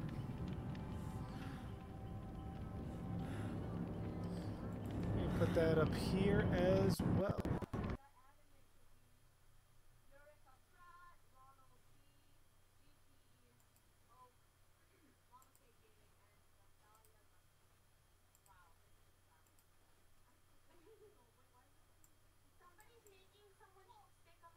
There we go. That's better.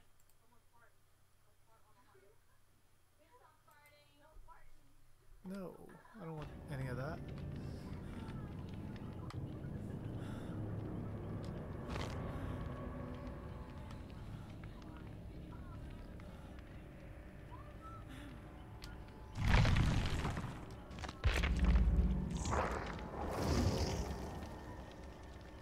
Groovy.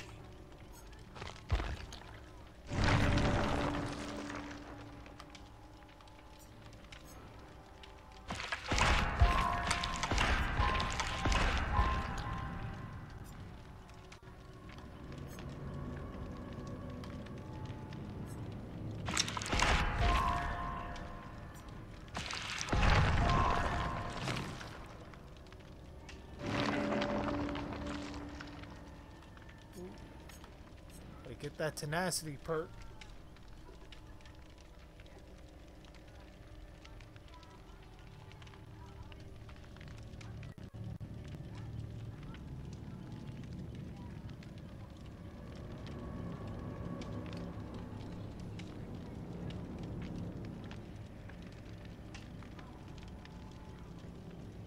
Oh no, definitely Paris. Anyone would want to see that, without a doubt.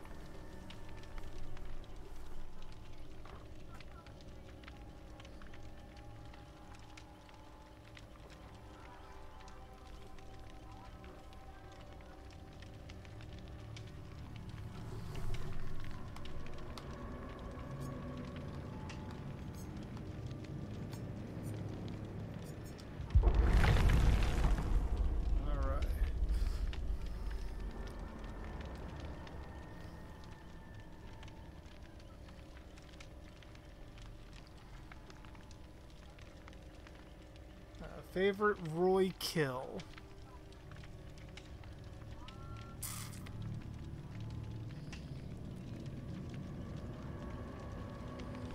I mean, I think it'd be too obvious to go with the Violet kill, just because I like that slow burn walking and Violet dancing, and it's just like drags on, and the music just makes it so much better. I mean, obviously, look at the dance. They even put it in the video game. Like,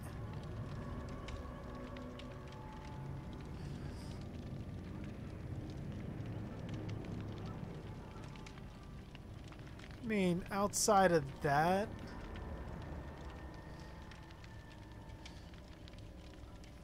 I wouldn't really say as far as favorite kills, because I mean, a lot of the kills being as censored as they were, you didn't get to see them in their full glory to really appreciate them, because there's some good kills on there, but from what the ratings board and all that like made them go back and cut so much, it neutered the film.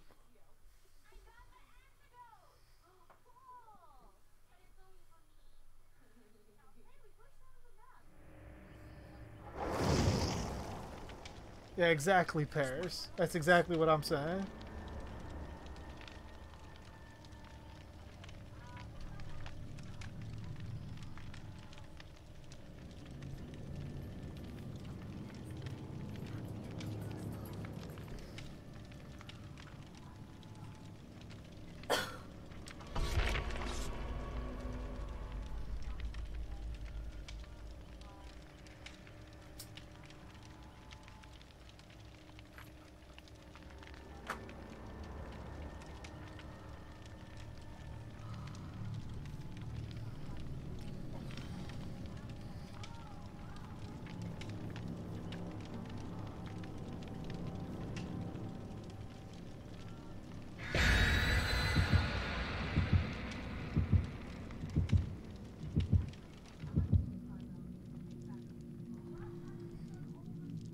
Someone I would want to see come back in A Nightmare on Elm Street.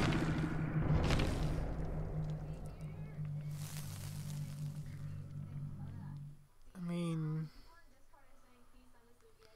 because I mean, everyone's obvious choice would want Nancy, but as you said, like, they have to be alive. So I would instantly think maybe Alice they would want come back, or even Jacob. I mean, my guess would likely be Jacob. Personally, I would want to see Jesse come back, because I don't think Jesse's dead.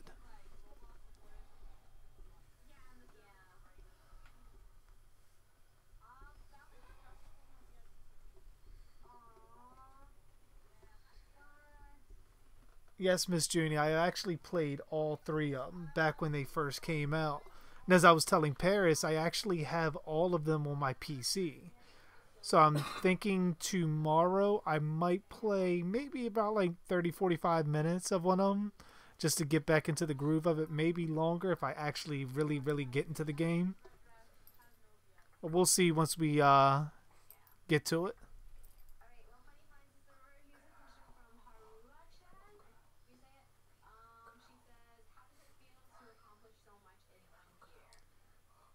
Yeah, the shears to the eyes and the road flares, those were great kills.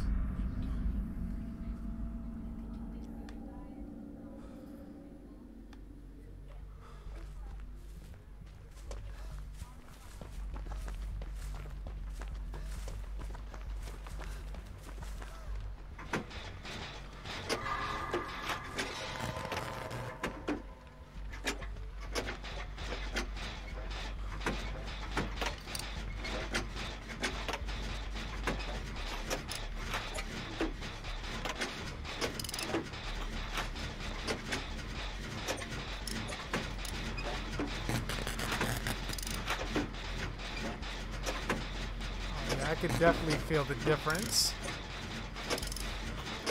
I mean, it's not bad, like playing on console, PC. It's just an adjustment.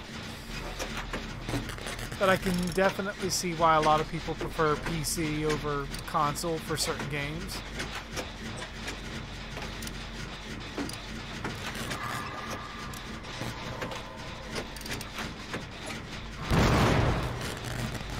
Yeah. Just get back on it and work it. Redeem yourself.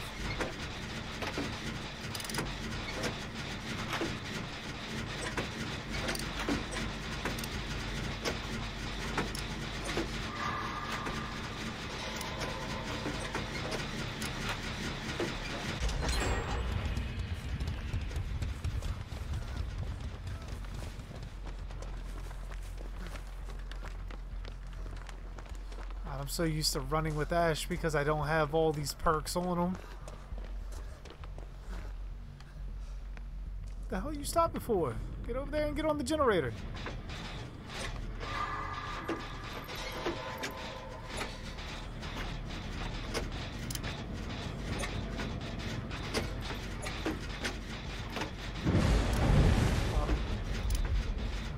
That wasn't Hexron.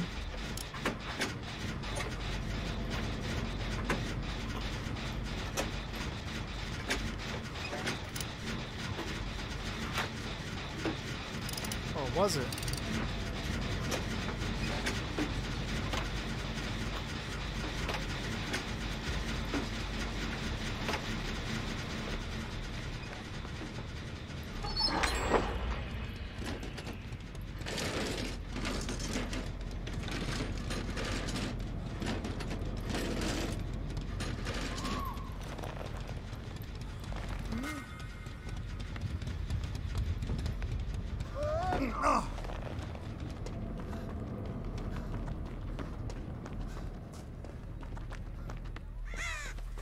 Ooh, I found another.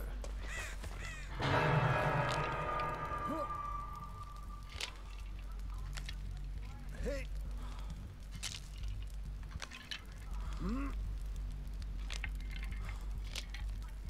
Jason versus Ted Bundy.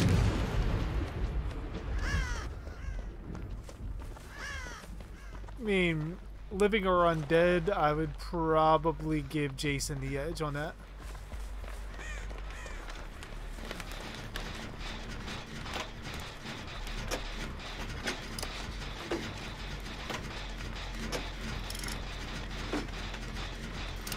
Part 4, Jason versus Harry Warden. Oh no, Part 4, Jason was pretty pissed off.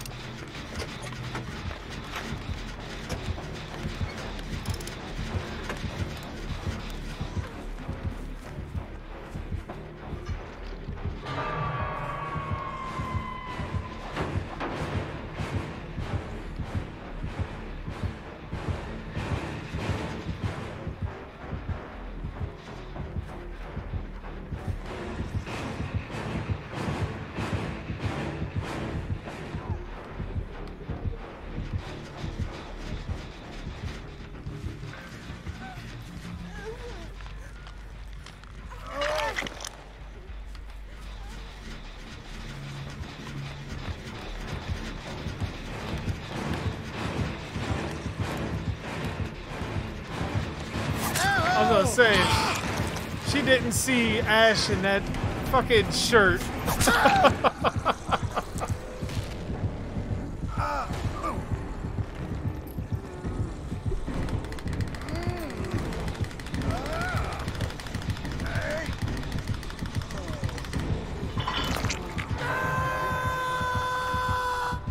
I mean, they could always bring the Cult of Thorn back into Halloween.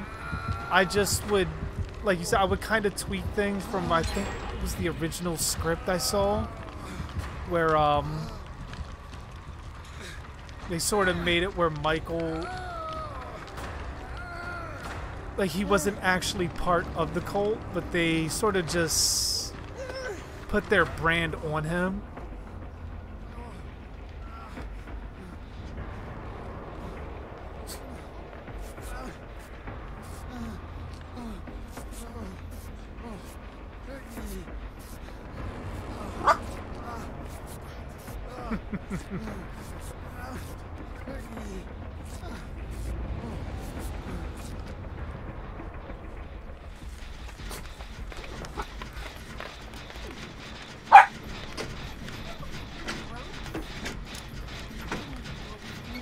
Hopefully someone else is working on a gen as well.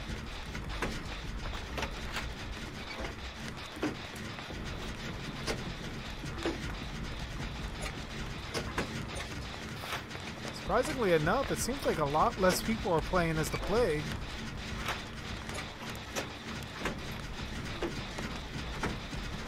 I don't think I've seen a Plague tonight. Oh, I ain't fucking with it. Shit, I have no idea where the fuck I'm going. I got all turned around on that. Blade versus Celine. I would want to say that likely Celine would win, because it seems like Celine's more powerful than Blade.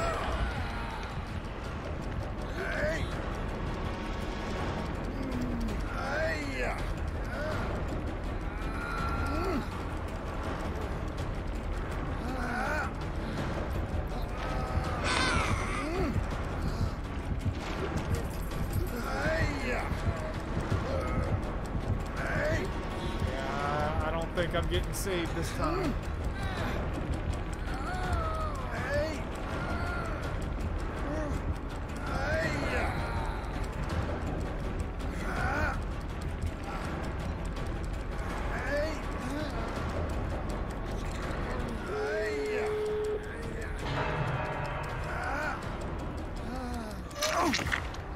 God damn it.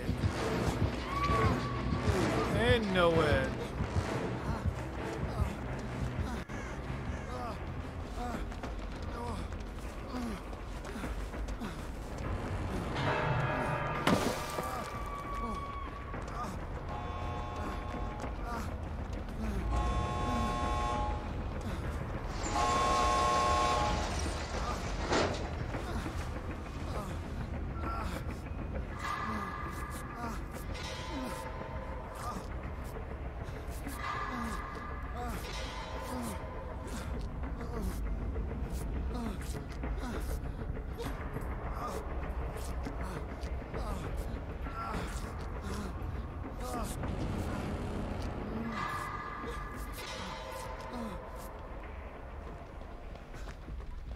As much as I don't like running out.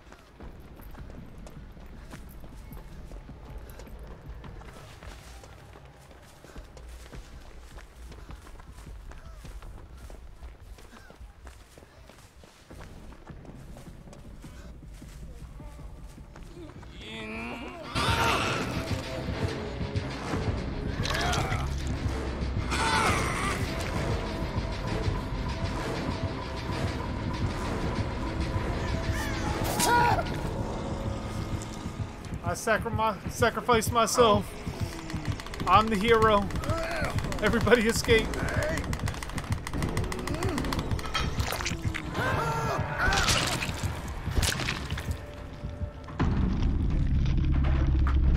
Now it's murder by hentai.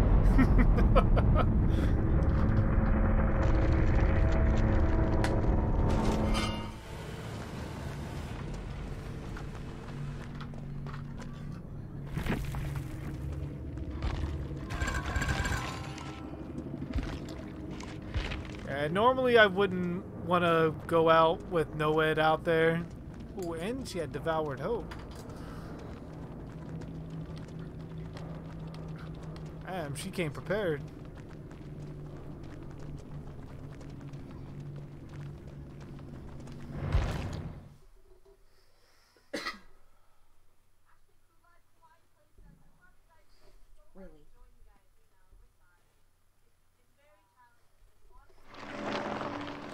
I wouldn't want Sean William Scott or Johnny Knoxville touching Tommy Jarvis. Not those two.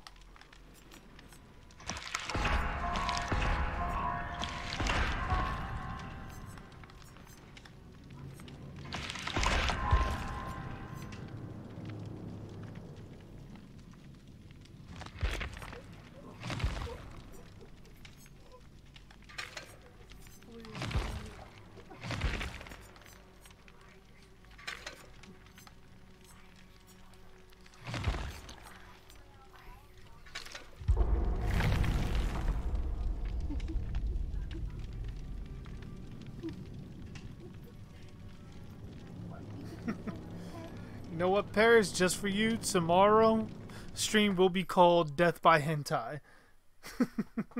I may even create a new thumbnail for that.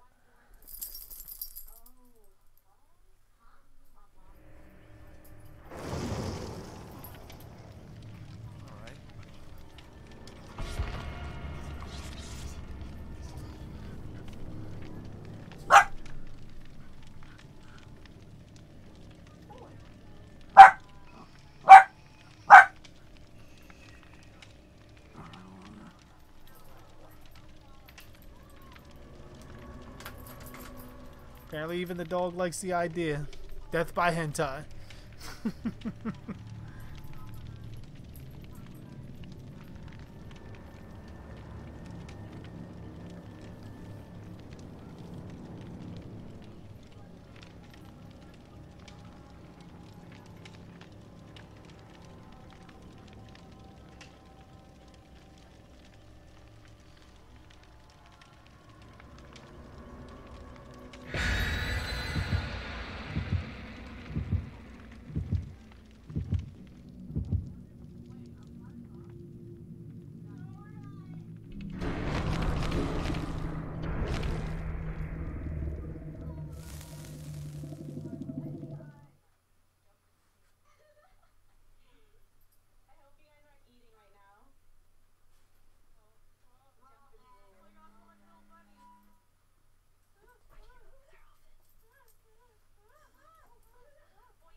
I mean, I know that'd be either fan's choice, Roy.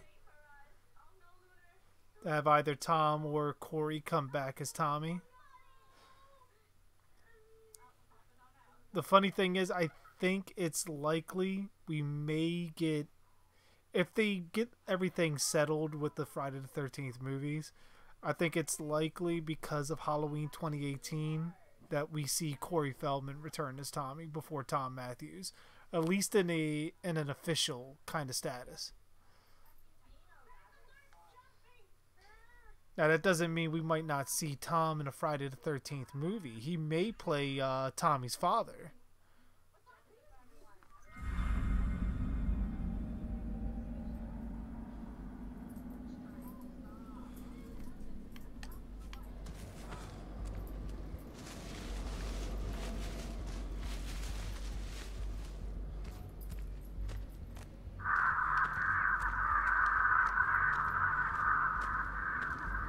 Damn, Cruz. Always giving away your position.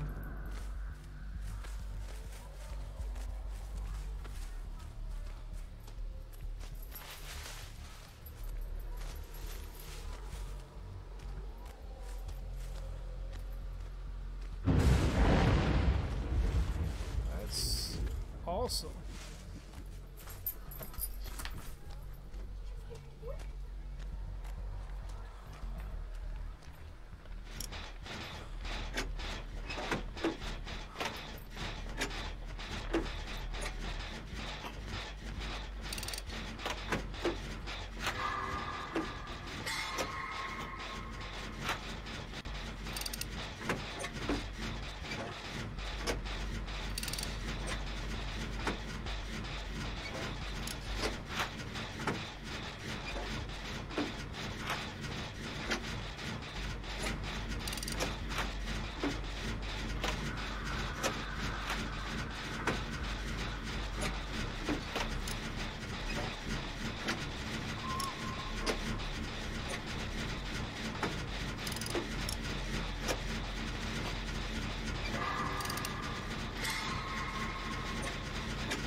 Hear anybody?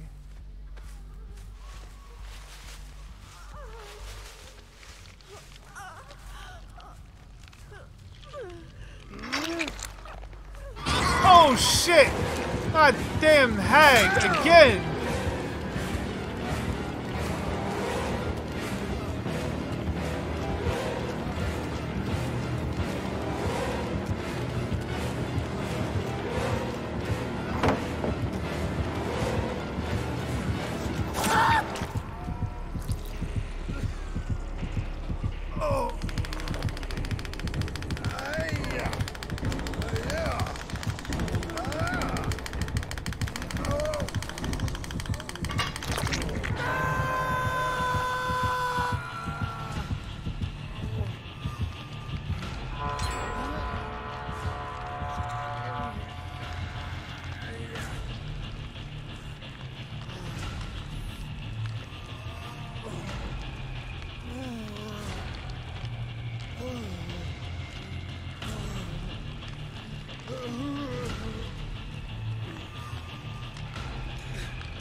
I mean, even with Corey Feldman being 5'5", it would be pretty much, if they brought Corey Feldman back, it would be in the same kind of capacity. What the hell?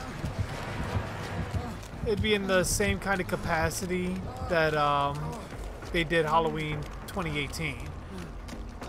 They may disregard every last one of the sequels except maybe everything after part 4, I would probably say. And they would go on from there, and pretty much it would create a new narrative for Tommy.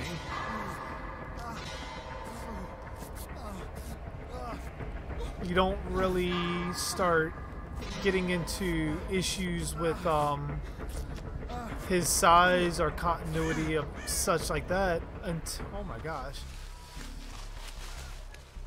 until you decide to leave in movies like Part 5, Part 6. If you leave in both of those, then you definitely have some continuity issues with how Tommy's portrayed. But if you go after Part 4, then pretty much having Corey Feldman play Tommy would be at least fan service at best.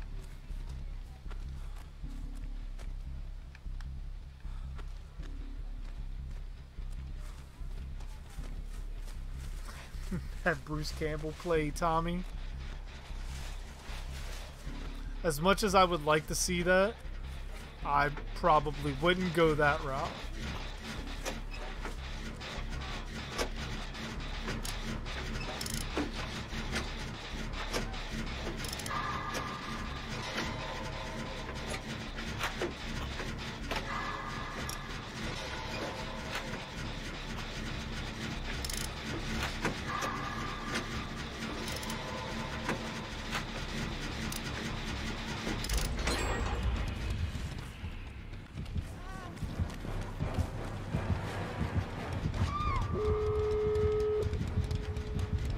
Oh, she had she had adrenaline, but they have no ed.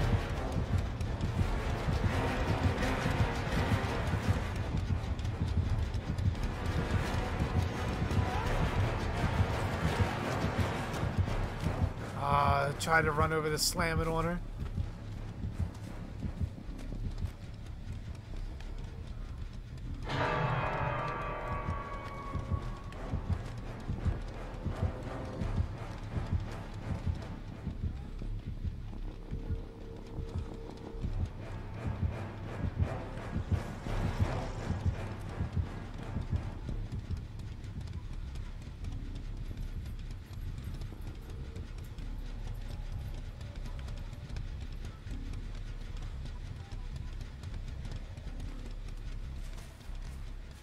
It's the same thing that got me killed before.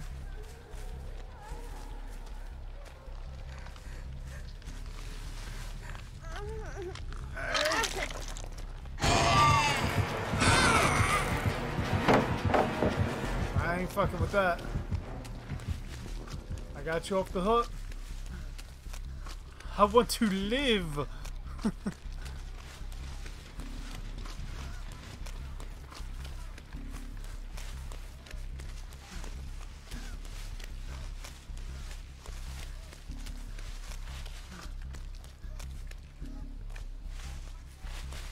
Oh shit! Get the fuck out.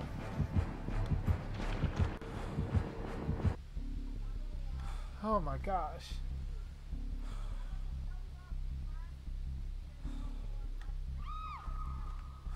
Ooh, and Devour Hope.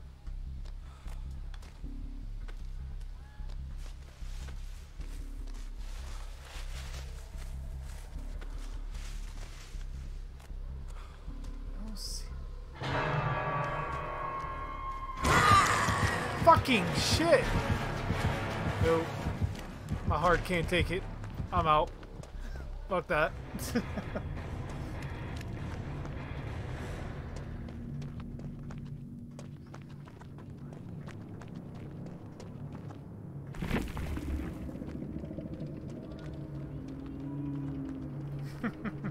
slashy.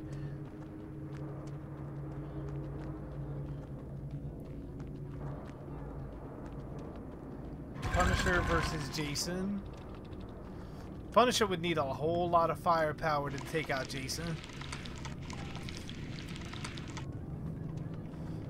Then if it got into close combat, I would hate to see what an undead Jason would probably do. Oh yeah, they're dead.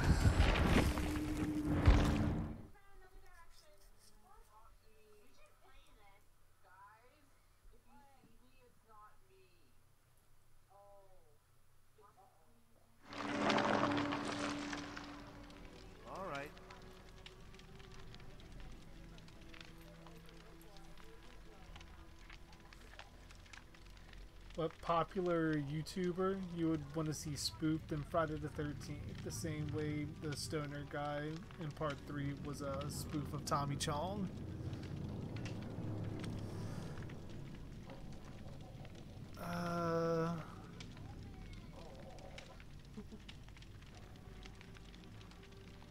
That's a tough choice.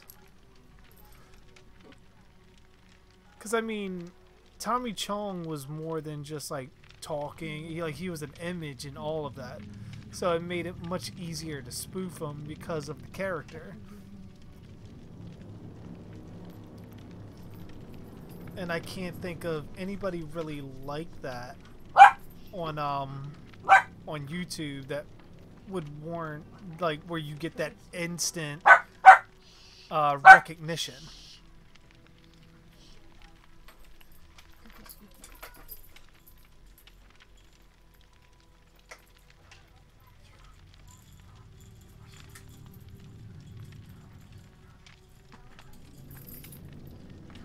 And it's always great when I get a Michael Myers camper on here. Then the game pretty much ends. I like sending them a message like, I thought camping was like Jason's thing. I mean, after a while it loses its comedic ammunition, I guess you could say. But to me, I always get a chuckle out of it.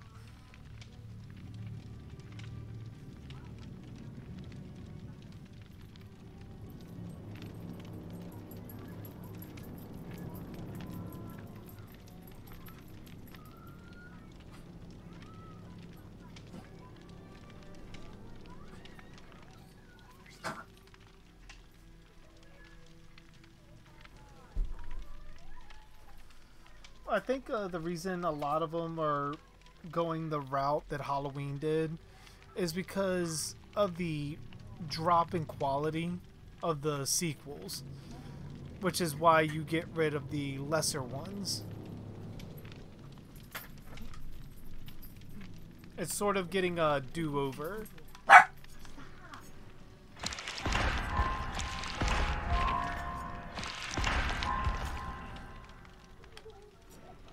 Like, as much as you may want to end up keeping the original continuity, sometimes it's not always possible to do so to tell the story that you might want to tell. The way I look at it is pretty much take Halloween, for example. You have the original Halloween 1, 2, 3, 4, 5, 6. You have that continuity. And then you have the second continuity, which is 1, 2, H2O, and Resurrection. And then you have the new continuity, which is now Halloween and Halloween 2018.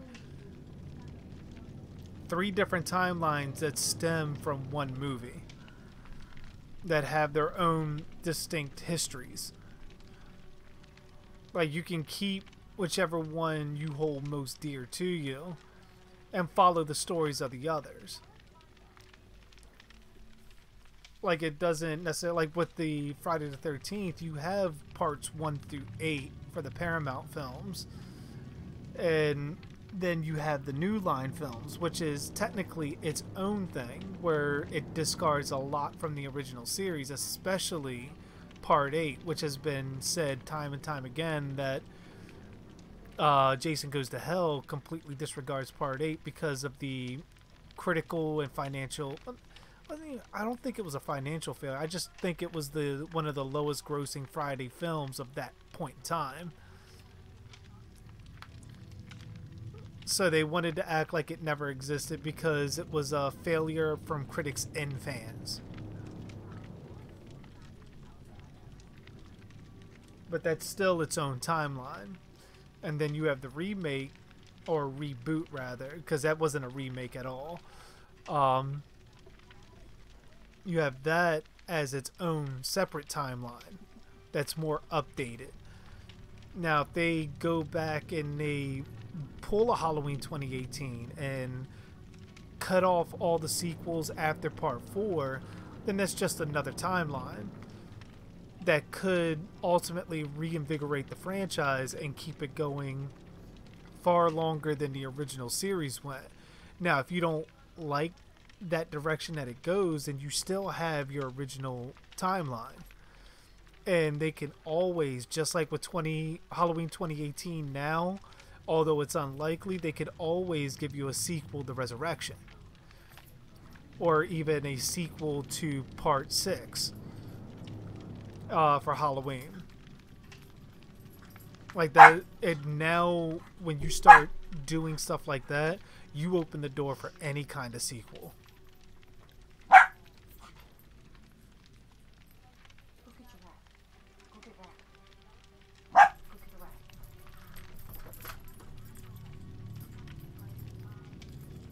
Bullseye versus Deathstroke. Probably say Deathstroke. I mean, Bullseye is like trained and all, but I think Deathstroke, someone who's taken out the entire Justice League, that deserves some respect.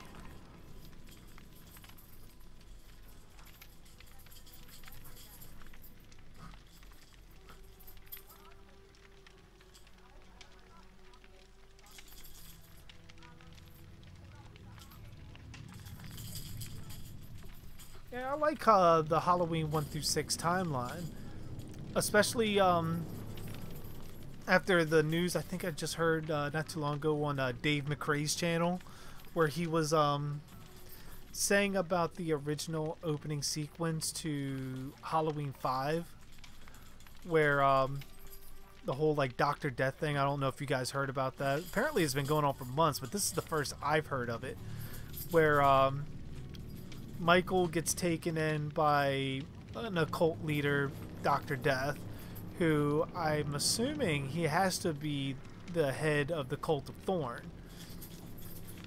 He finds Michael's body, nurses him to health or so, something like that. And he's the one that tattoos the Thorn tattoo on Michael's wrist. And he does some kind of ritual to awaken Michael or resurrect him or whatever the case is, and Michael wakes up and kills him instantly, showing that he's not a part of the cult, but it was just an opening for that. And I think the Akkad family made them change it. Supposedly they've been hunting down this footage for a while, and the theory, at least on Dave McRae's channel, was that they're going to be doing a special I think 30-year edition Blu-ray for Halloween 5.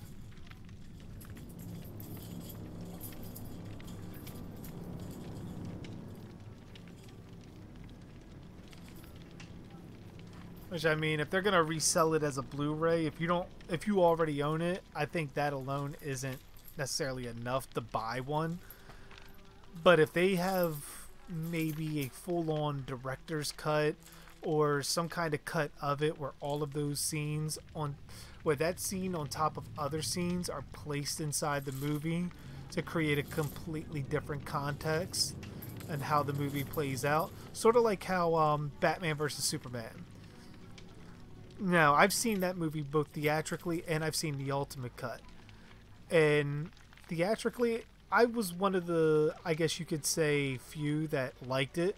But I'm also a big Batman mark. I love Batman, so I was there regardless. I loved it.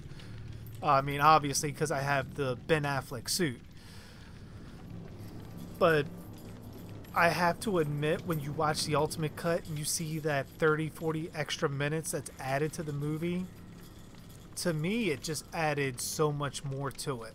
Certain context that wasn't there before, that definitely explained some things and created a completely different movie in my eyes. Could that be done with Halloween 5? Maybe. But I doubt they have enough footage for all of that.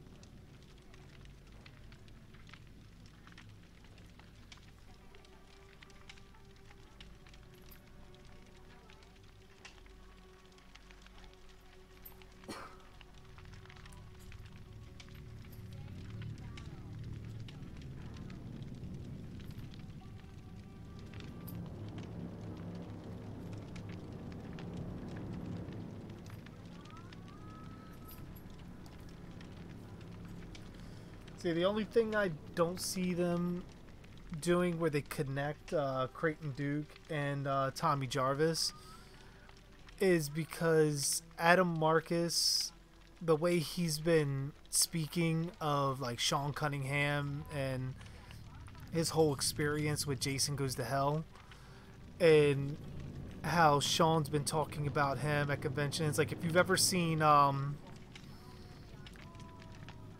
the whole thing where Adam Marcus came out and said about Sean telling him to get the damn hockey mask off of Jason.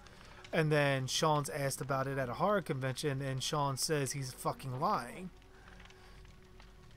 And then Adam's response back is like, he's not lying, and says that pretty much either if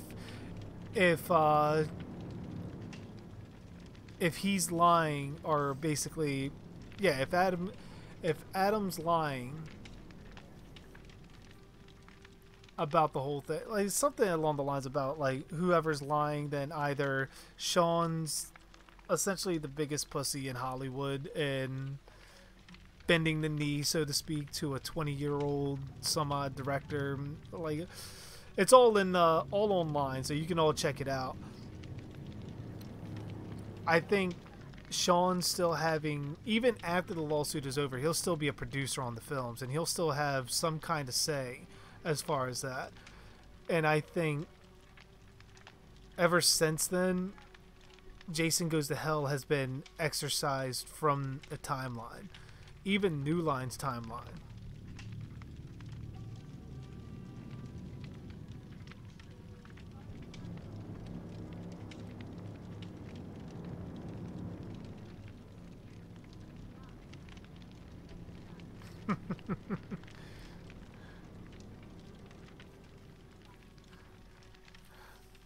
Actually, I think Dr. Pepper should probably go with that campaign, Roy.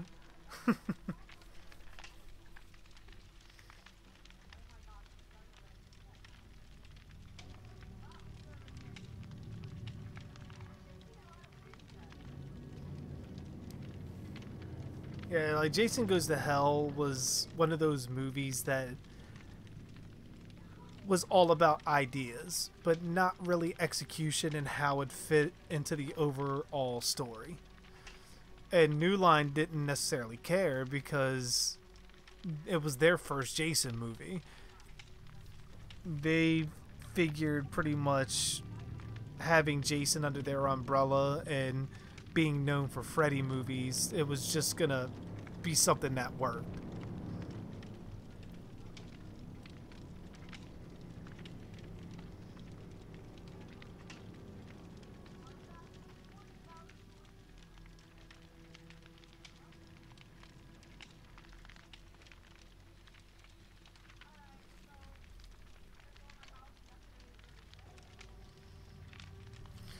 I think if you were going to change the name of the reboot, you'd probably have to talk to Paramount. Paramount's the ones that owns the rights to the name Friday the 13th, as far as being made with a movie.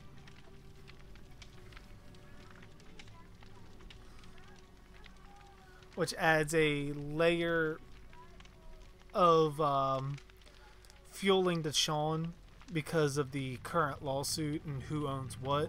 Sean owns the name Friday the 13th, and he can use the image of the hockey mask killer.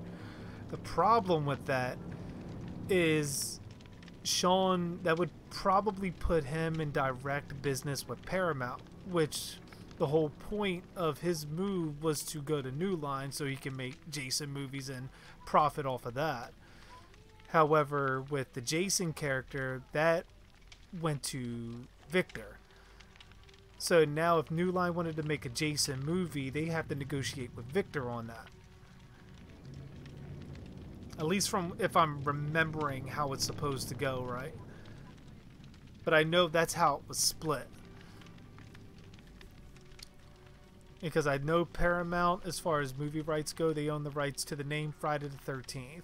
And they own a good portion of the Friday the 13th library. The only thing that New Line was able to use was Jason, Pamela, Camp Crystal Lake, and that was essentially it.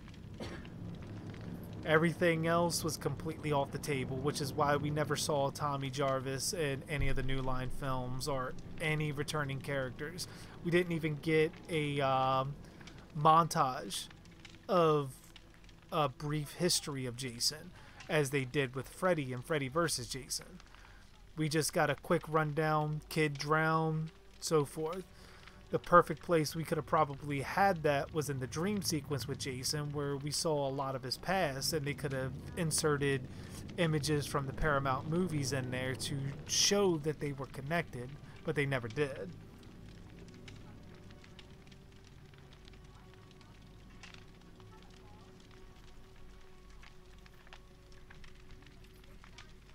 Good night, Roy.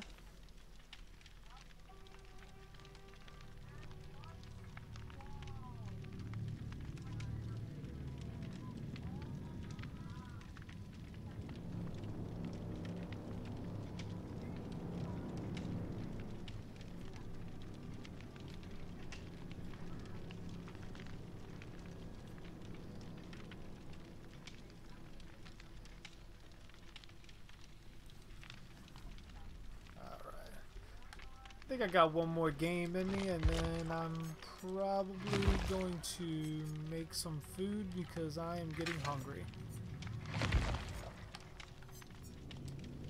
Some bloody party streamers, and let's get into it.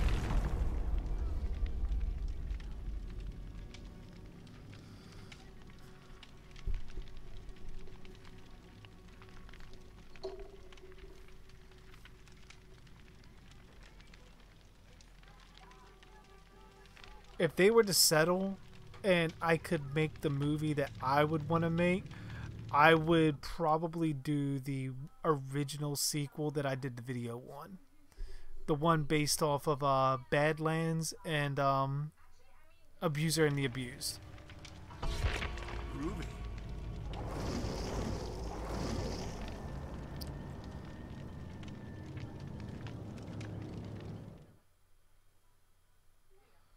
Because I feel like that story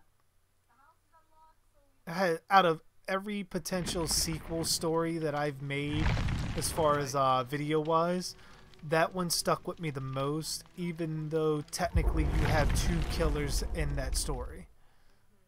But I think for that it's warranted. And it's a good way to bring Jason back, and on top of it, he doesn't die at the end.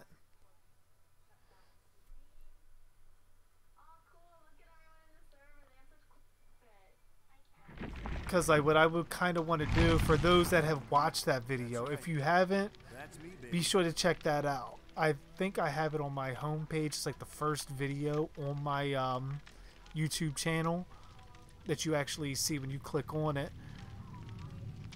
I have Jason where he doesn't get killed by the final girl. The final girl actually dies. And not only does she die, she was actually a killer for the good portion of the film. I have at least a fairly decent reason of how Jason gets the hockey mask and clothes. The movie takes place directly after, I believe, if I remember right, part 6, but could be after part 7. It could go either way, because either way Jason starts where he's still in the lake after the events of either film. And after Jason kills the final girl, he ends up taking her body back to the ruins of his shack. After decades of being gone, goes there, rebuilds the shack. Now, the idea I had for the sequel is building off the regeneration idea, that he will continue to heal, and the next time you see Jason could be any time between 5 to 10 years later, where he looks very healed. Not fully, but a lot better than what he did. And he's starting to resemble himself and what he looked like in possibly part 3. Just with still a lot more decayed areas and damaged parts on him still.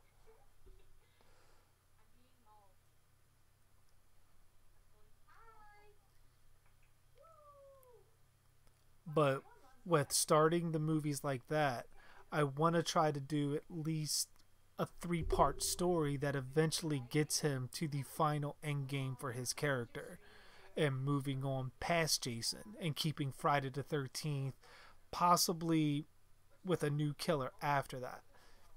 As much as everyone loves Jason, it's like I said with Halloween, you gotta eventually move on, because there's only so many times you can take that character out for a ride before we've seen it all.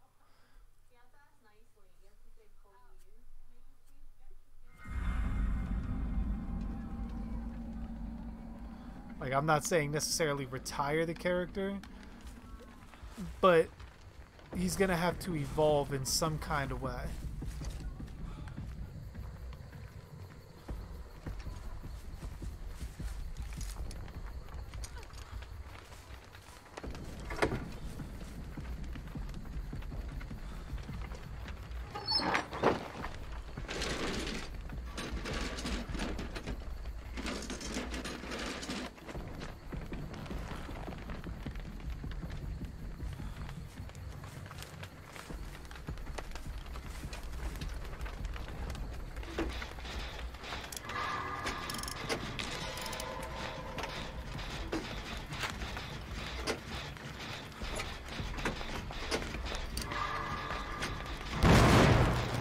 Gotta go.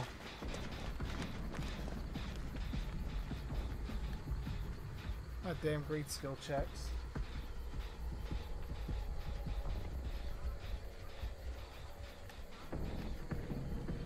Have a SWAT team hunt Jason. I believe they did something similar to that in one of the Freddy vs. Jason scripts that I read a while back, where he was like, if I remember right, he was in a cabin and a SWAT team. Oh, we're actually gonna get to play. He was in a cabin and a SWAT team busted in on him, and eventually they took him down, but not after a good portion of them got killed. And Jason actually got arrested and was made to stand trial.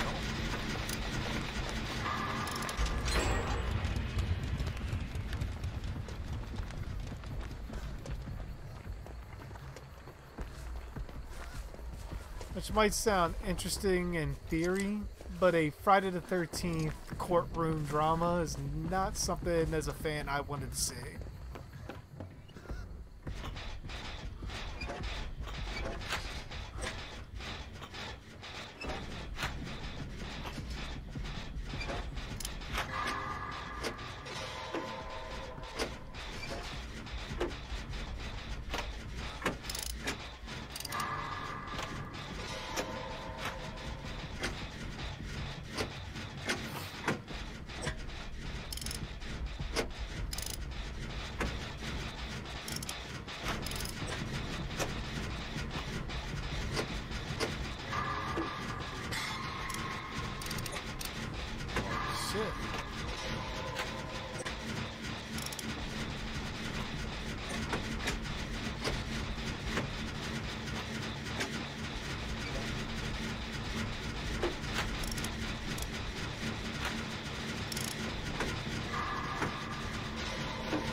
this over here? Oh, there it is.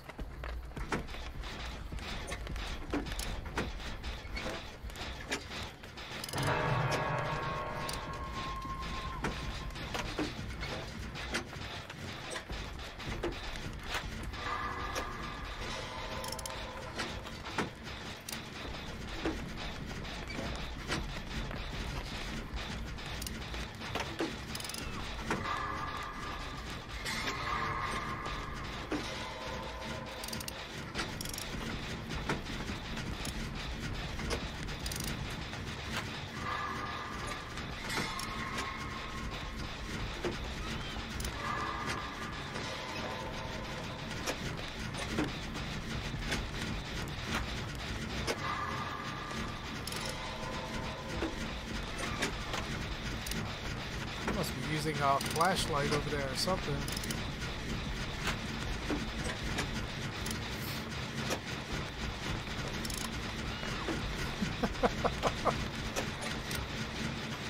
Just see the person going up and down, up and down.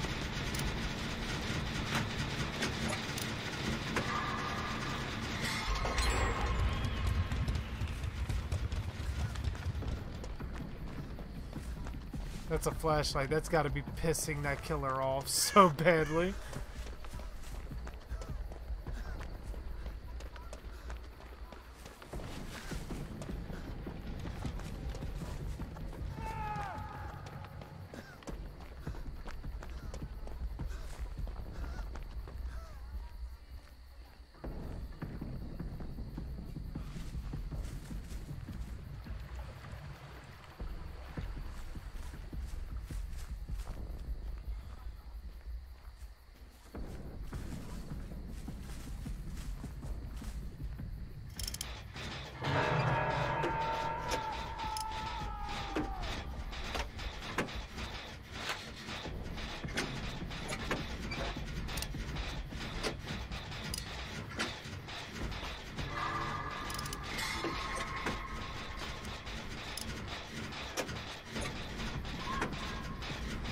Gosh, look at this. Trading spots on the hook.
I don't know why I saw the same bad time, same bad channel, but I still read that as if it was on Dragon Balls.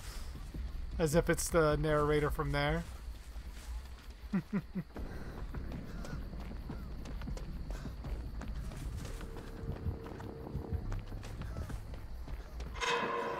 Oh, now she's using Corrupted Purge.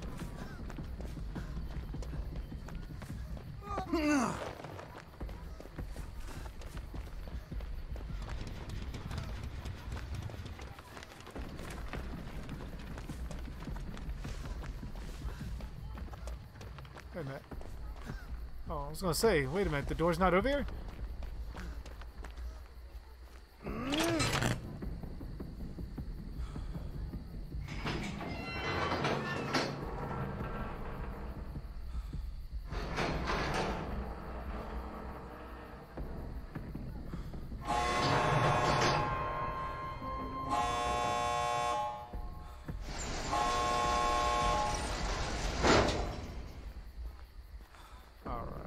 what they're doing. I'm getting the hell out of here.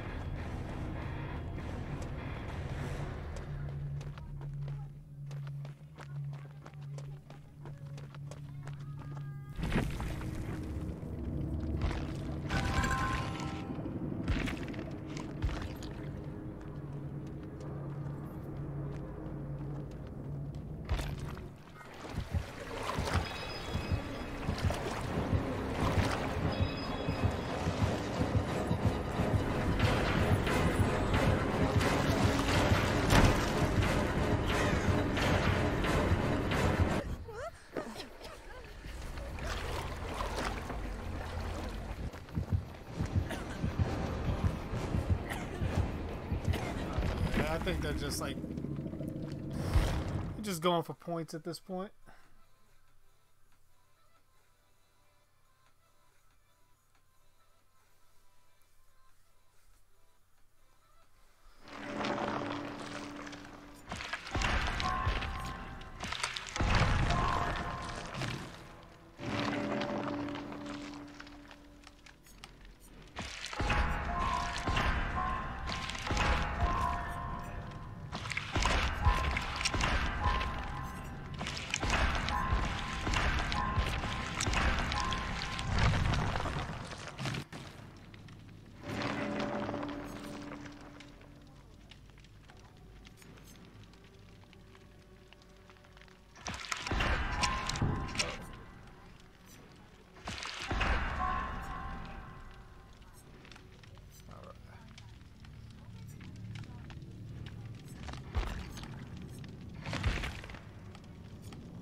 Alright. That's going to be pretty much it for me today. Or tonight, rather.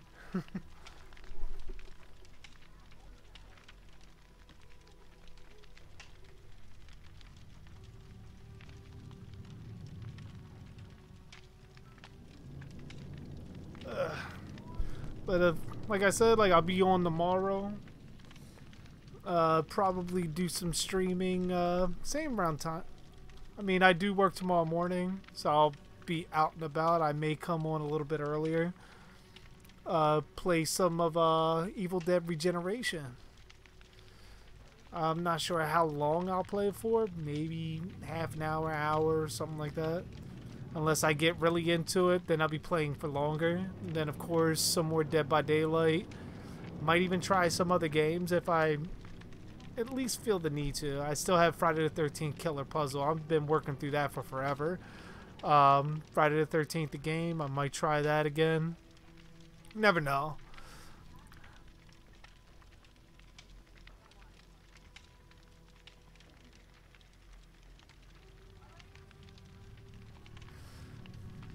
Good night, Paris. Good night, Ghost. Good night, Miss Junie. I'll see all you guys. For any ones I missed, Death, good night. I will see you guys tomorrow.